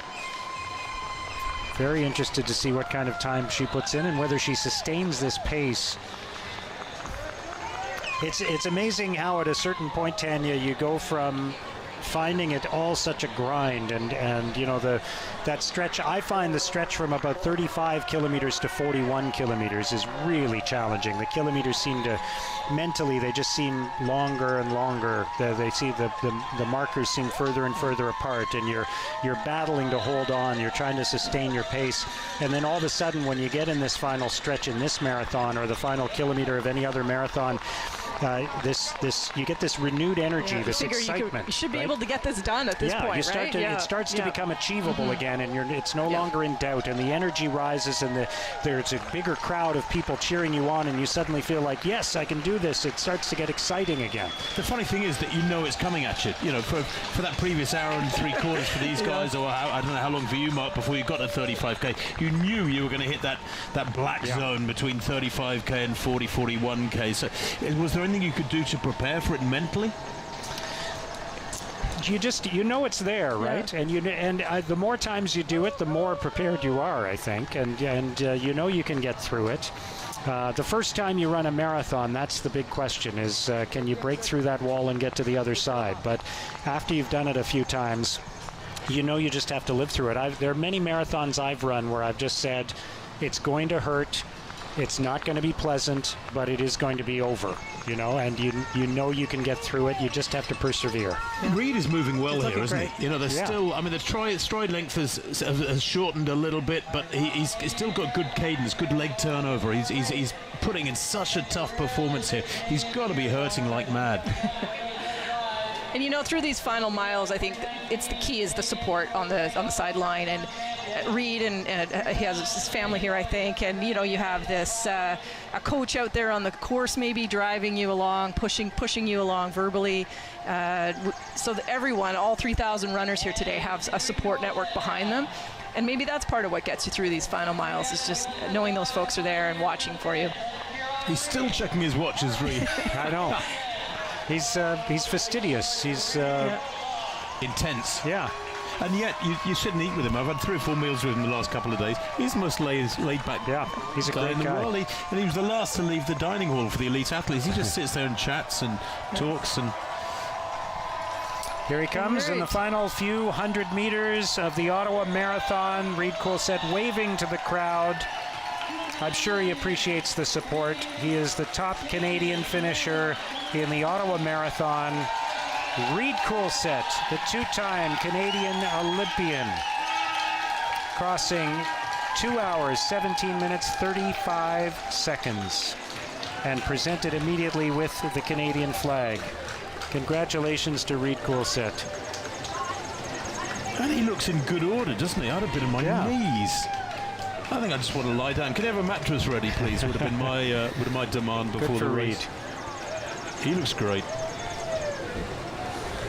And Tanya, you know what that feeling is like, to be handed the Canadian flag and to wrap it around yourself at the finish line of an event. I had one opportunity, 2002 here in Ottawa, but had the same, unlike Reed, who took this handily, definitely had Danuta Bartosek at a couple seconds behind me. I was racing along this whole stretch. It never seemed to end, but made it to the finish line first. Well, and at 39 to lift the Canadian title is quite something. Good for Reed Coulsett. Bittersweet, I suspect, because he was hoping for 2:13 and he's run 2:17. 30 something. Unofficially 2:17:36, something like that. Yeah. All right, we should go back to the women's race because this is turning into a rout for Tigist Girma of Ethiopia. She has dominated this race. She has about 2 kilometers to go to the finish line now. She definitely doesn't look as comfortable, though, as she was earlier, see her stride has changed a little bit? She seemed very concerned, looking at what's going on behind her. So, yeah, there's nothing behind her at this point, but she does look a little more labored. Yeah. She's really owned this race for the substantial last part of this race, for sure. You know what's interesting is, considering she's the Olympic bronze medalist, she's only broken 2:30 twice before today. Now she's going to smash it today. She's on schedule for something around 2:25, I think 2:26. But she's run with real confidence here, hasn't she? And authority. The way she imposed herself on that pack about half an hour ago and eased away from them, she looked confident. And she's getting her just desserts here, but even if she's hurting, she's been grimacing for much of the last 10 minutes or so. That confidence is going to come from those months of training, right, that have come before this, that she brings to the table. Knows she should come in knowing what her fitness is capable of. And the unknowns, of course, can be the competition and the weather itself. But when you break away from the group, you always have that nagging feeling in your mind, I'm sure, that you've done it too early, or that you've pushed it too hard, and that it's going to come back and haunt you. That is the big challenge of a marathon. Anybody who is trying to run a specific pace, you're always worried that maybe you've pushed it too hard and that you're going to bonk sometime in the final 5K. I don't think that's going to happen to her. I think she's certainly got enough of a lead, and she can sustain this enough. She doesn't look like she's about to collapse, but that's the worry you have, is that you're going to pay a price for it, and that you can go from running, your time can drop by a minute per kilometer, and all of a sudden you're out of it again. You know, she's run 3 marathons per year, which is one too many for most people. In 2016, 2017, 2018, she does love to race, and maybe she's spread herself a little bit too thin since that Olympic bronze medal back in 2016. You know, 3 marathons per year, there's very few super elite or Olympic medalists who would take that on, Mark. Yeah, apart from the 2018 Boston champion, of course, the Japanese runner who runs 10 or 11 marathons a year. He just won Vancouver as well. He runs, you're right. He runs more or less a marathon a month, in around 2:10, 2:15, that sort of region. And then, of course, he won Boston last year in that pouring rain, those astonishing conditions. I was there for that one. So was I. I was trying to commentate with my shoes filling with water. The rain was that bad. Yeah. But Girma, I got wet as well, Tim. Huh? I got wet as well on the course. You did, yeah. Yuki Kawauchi. Yuki Kawauchi was the runner we're talking about. Yeah. Legend. Yeah, and for some reason able to run, and he has a full-time job as well. He's just turned pro. About 3 months ago, he jacked in he stopped working and has gone full-time. Probably to a marathon every 2 weeks now. Yeah. All right, Tigist Girma has just passed the 41-kilometer marker, so she has just over a kilometer to go in the Ottawa Marathon, and by now I'm sure she has a sense that she can close the deal here, that she can win this race. And Dana Pidereski at 40 kilometers was at 2 hours, 9 minutes, and 1 second. So she continues she's to be moving up in placing too as she goes here. She's now in 6th. She's now in 6th. Rachel Hanna's in 7th place, 2 minutes back. Krista Duchesne's in 8th place, another 40 seconds behind Rachel Hanna. Very interested to see what pace those Canadian women come in at. But this is all Tigist Girma's race on the women's side. Less than a kilometer to go for the 26-year-old from Ethiopia. Well, having said, Mark, that she's run 3 marathons per year in 2016, 2017, 2018, she's used to running on tired legs, but this is her first race of 2019. So for her, she's had, well, almost 6 months break since her last race. She ran in Guangzhou in China. She won in 2:26 back in early December. That is her personal best, but she might well break that here today. Yeah, she's got about 3 minutes left of room to break that personal best of 2:26.44. We're now at 2:23.47. So she's got the chance to break it here. She's got probably about 700 meters to go. Last 9 winners have been Ethiopian, so this completes the 10. Yeah. It will be a decade of Ethiopian dominance on the women's marathon at Ottawa Race Weekend. She continues to look over her shoulder. At this point, you have to figure the gap is insurmountable. She cannot see anyone behind her, and pretty soon she'll be able to see the finish line. So she need not worry anymore, I don't think. But we don't know what sort of degrees of pain she's going through. I think she's hurting. It looks like Reed, doesn't she? She's still moving well. Great cadence, but she's really hurting. She doesn't seem to be pushing it as hard as Reed Coolset was in this stretch. Starting to wave, though. Yeah, is that what she was doing? Is she celebrating with a couple of minutes to go? Unusual. Tigist Girma of Ethiopia, perhaps on course for a personal best. She's definitely driving for the finish, though. She's not relaxing and taking advantage of that lead. She looks like she's still giving it a go, going after a good time. Is that a smile or a grimace? It's hard to tell. Oh, a grimace. That's a grimace. Yeah. And you know, when you're looking over your shoulder like that, and you know there's clear daylight there, but you still check every 30 seconds, is because you are in so much pain. Yeah, she's desperate. So this is a characterful run. She's waving, though. That's great. Soaking up the cheers. Knowing that victory is hers. This is going to be a $30,000 payday for Tigist Girma. Going to be close when it comes down to whether or not this will be a personal best, though. She's got about a minute of room now and a couple hundred meters left to run. They have the tape ready at the finish line for the champion of the Ottawa Marathon, Tigist Girma, pressing hard as she runs the final few hundred meters of this race.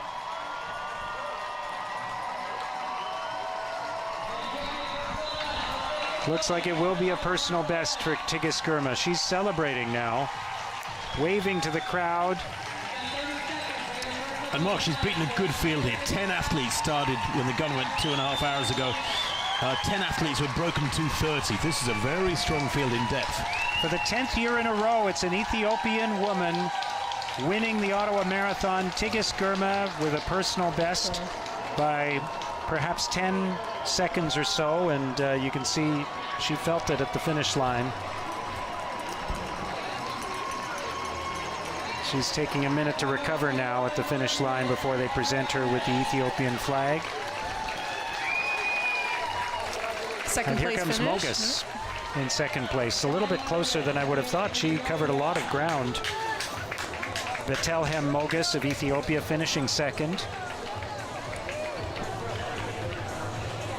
2:27 exactly her time. Being congratulated at the finish. Now, got to be a little bit concerned for Tigist Girma, who's still sitting on the ground. Now she's on her feet again and waving to the crowd. She's recovered. She's going to kiss the pavement now at the finish line. She'll be presented with the Ethiopian flag.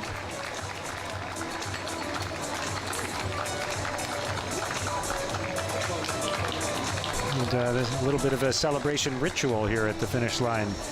I've never seen that before. Job done. She looks tired, though. Great job. Personal best for Tigist Girma. I think what was lovely about the images we got of her in the last few kilometers, Mark, too, was the mortality of her. You could really see her hurting. You know, you could live those last few kilometers with her, couldn't you?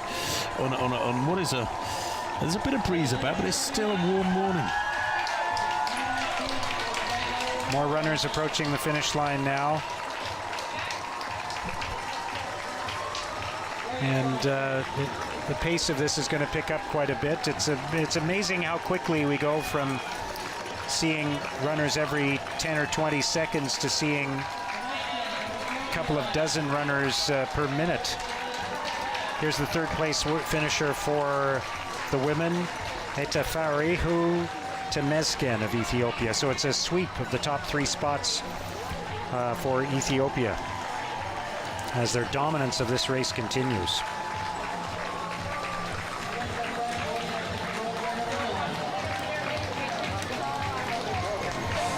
So unofficially, Tigist Girma, Bethlehem Mogus, and Etefarihu Temesgen, the top 3 finishers for the women.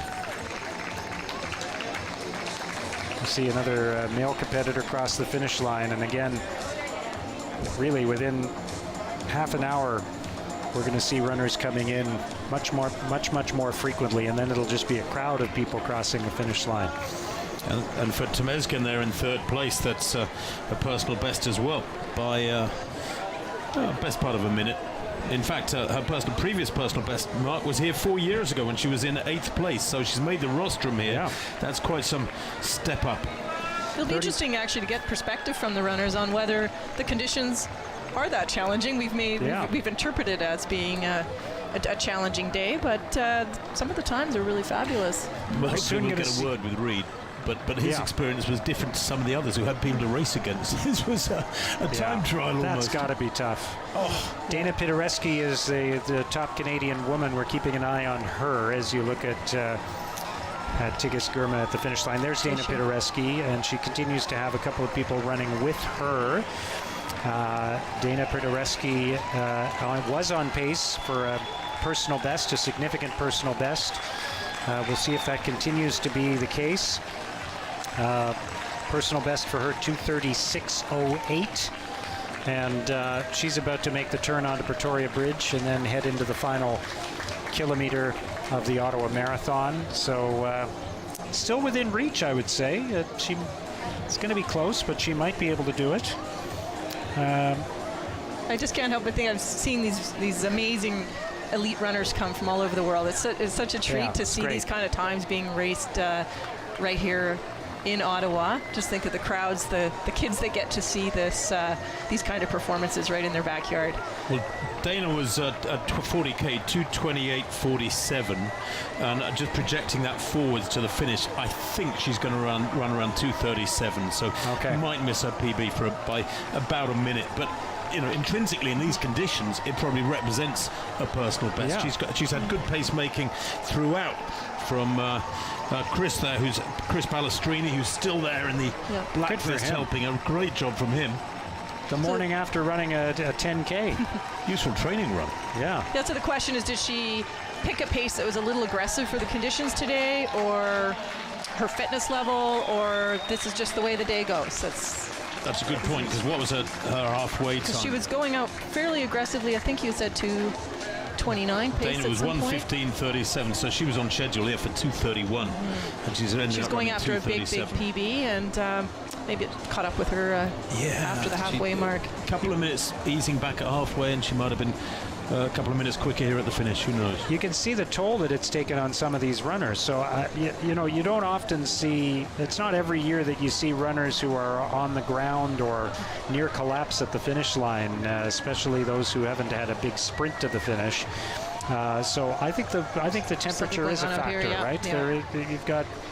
you've got elite athletes who are requiring medical support at the finish line, several of them. So it's not, the conditions obviously are not so good that people are crossing the finish line comfortably. Well, that's Salome Nyirakundo of Rwanda, the 21-year-old who's in a little bit of trouble at the finish line just near our commentary positions. But she won Montreal back in September in a 2:28, set a national record for Rwanda. So, yeah, she's found it tough here today because she's finished outside 2:30. Getting a good look at Dana Pidereski look at her now. go. This is great. What a great finish. About a kilometer to go in the Ottawa Marathon for the lead Canadian woman. This would be a big win for Dana Pidereski in a field that also includes Rachel Hanna and Canadian Olympian Krista Duchesne, the third-place finisher in last year's Boston Marathon. And Rachel Hanna, on paper, a few minutes quicker than Dana Pidereski, but of course Rachel's had a lot of injury problems the last 2 or 3 years. She did say she'd actually be happy with something around 2:34 today. I'm not sure she's going to hit that, but again, the conditions have to be mixed into any times we see.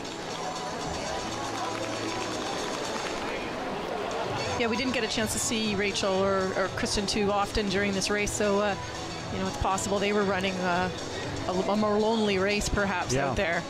It'd be challenging. Yeah, this is the difference for Dana Pidereski compared to Reed Coulsett, as she's had company and he didn't. He basically, Tim from would have been Reed 10K into the race. Reed Coulsett was running by himself. It was like 35 minutes, wasn't it? So about 10 or 12K. Yeah. John Mason had to step off the road, and Reed was on his own. That might have cost Reed a minute or two, but I don't think it's massively affected his You still day. have to run the full distance, even with the pacer. You still have to get through it. So credit to Dana here. Yeah, you still, no matter what, you still have to run. It's still your body that's carrying you to the finish line, but it's got to feel a lot longer when you're out there by yourself, right? Yeah. Yeah, that's a pacemaker there. The other pacemaker in the green shorts and white top is Uwajanedza of Rwanda. He's a 2:16 guy. Did that in Dubai last year. But he was meant to be pacing at 2:29, which was, of course, Dana's original target. Yeah. So she's had to dial back pretty substantially. And as you say, this is a slow run for him. That's why he looks so comfortable at this point. Yeah, I'm just wondering if Chris Balestrini in the black there, who's been with them throughout, if this is his first marathon. Maybe it is. I've got a feeling it is, and he's just doing it as a training run. He's going to finish it off to get a time on the board, yeah? Yeah, kind of. What are they on? 2:35 right now. Well, if you're going to do a 20-mile easy run on Sunday, why not do a marathon? What's another 6 miles, right? Yeah. Are you saying miles for me, or do you talk miles here? I don't think you Canadians talk miles. Dana Pidereski in the final few hundred meters of the Ottawa Marathon. She will be the top Canadian finisher. And it's been very quiet at the finish because most of the elite field is already through. It's going to be just the same for Dana as for Reed, isn't it? She'll have become the Canadian champion, hopefully, in these next few minutes. But it's bittersweet because she's run a lot slower than she wanted, missed those qualifying times for major championships coming up. There's Doha, the World Championships at the end of this summer in late September, early October. There's Tokyo in August next year. And both of them have fallen a few minutes shy of what they really were shooting for. But an added bonus to this is that you're competing in a world-class field. It's deep, and she's going to have looks like maybe even top 6 placing in this deep field. So you got to give credit for that. Yeah, still only 5 home. You're right. Big gap behind. Look at Chris Balestrini imploring the crowd to cheer on Dana Pidereski. And look, he's turned around and he's going in the other direction now. He's not going to finish the race after all of that. But that's nice that they've eased back and left Dana to have a moment in the sun. There we go. Dana Pidereski. That's still a great time. Top Canadian finisher in the Ottawa Marathon in 2019. Presented right away with the Canadian flag. And she looks tired. Shaking her head as well. She doesn't look completely thrilled with the outcome here today. No, well, it always takes a day or two to process missing goals that you might not have achieved, and but don't forget there's 3,000 people running behind you that are so amazed at what you've just accomplished. Here comes Krista Duchesne. We're going to get to see her cross the finish very soon. Wow, that's a good run from Krista. Close second.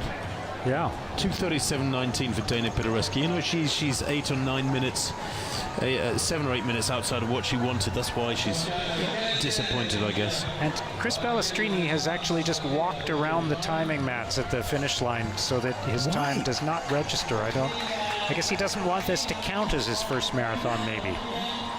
Maybe he doesn't want it on his record as an official marathon because he was pacing, right? But it's valid. It would have been perfectly valid if he'd crossed the finish line. It'd be valid, but maybe he wants his first marathon to have a faster time than this. So so Krista just ran Boston just a few weeks ago, right? So. Yeah, here comes Krista Duchesne to the finish line of the Ottawa Marathon in just under 2:39. Great run for Krista Duchesne. But Krista said that Boston, the conditions were so bad, it was so humid that she purposely ran a controlled 2:45, knowing during the race that she would come here. She made up her mind that she'd save it for a better day. Krista always looks to the sky at the finish of a marathon. There's some great finish line photos for her in some of the races that she's run, including when she won the Canadian half marathon title a couple of years ago. She just looked so joyful at the finish line. So a great run for Krista Duchesne. She really did not decide and announce that she was running in this race until very late in the process. She wanted to make sure she was ready. And now she's posing for pictures at the finish line with Dana Pidereski. Well, she said she purposely kept her participating here very, very low profile. Krista, she didn't want the pressure of any media coverage and that focus, that spotlight. It is a good feeling when you stop running at the end of a marathon, isn't it, Tanya? Well, is that Rachel Hanna in shot? Here's really Rachel Hanna. Suffering. Yeah. Tough day. Good for her to finish, though, knowing it didn't go the way she probably wanted it to. I think the weather really has been more of a factor than we expected. That sun is quite intense. It's quite bright. Well, you think it's 2:40 has just clicked by on the clock, and Rachel is a 2:32 runner. That was at Houston back in 2016. Oh, she's looking bad there. Yeah. She's... Ouch. Shades of Callum Hawkins in the Commonwealth Games last year. Do you remember that? Wow. Collapsing when he was way out in the front in Australia. I hope she's okay. This is a real struggle to get to the finish for Rachel Hanna. I hope they're ready to greet her at the finish line, because I don't think she's going to have much left by the time she crosses. And she was so optimistic at the press conference 2 days ago on Friday. She was saying she's learned to ease back and put on a little bit of weight between marathons. She feels much better for it. Her training's been going really well. She was hoping for 2:34 today. Well, it's going to be outside 2:40. And she's so close to the side of the road, too. She's not even running a straight line to the finish line. She's looking very, very wobbly. Rachel Hanna finally crossing the finish line of the Ottawa Marathon. And hope that she gets the help that she needs. She will likely get right into a wheelchair at the finish line. And that's Rachel in 8th place. All right, she's still on her feet, so... tough as nails there. Yeah, good for her. I mean, it's... Good stuff. I would not have been surprised to see her collapse at the finish line after the way she was running in that final stretch. I think they are going to insist upon a wheelchair for her. There's the order of finish for the men's marathon. Albert Career winning with an 11-second lead at the end over Barakuma. Reed Coulset, the top Canadian, in 8th place. The top Canadian woman was Dana Pidereski. She is standing by. Let's look at the results for the women's race, and you can see Dana Pidereski finished 6th in this event, so she'll get prize money for that in addition to being the top Canadian. Tigist Girma ran away from the field and won by 26 seconds.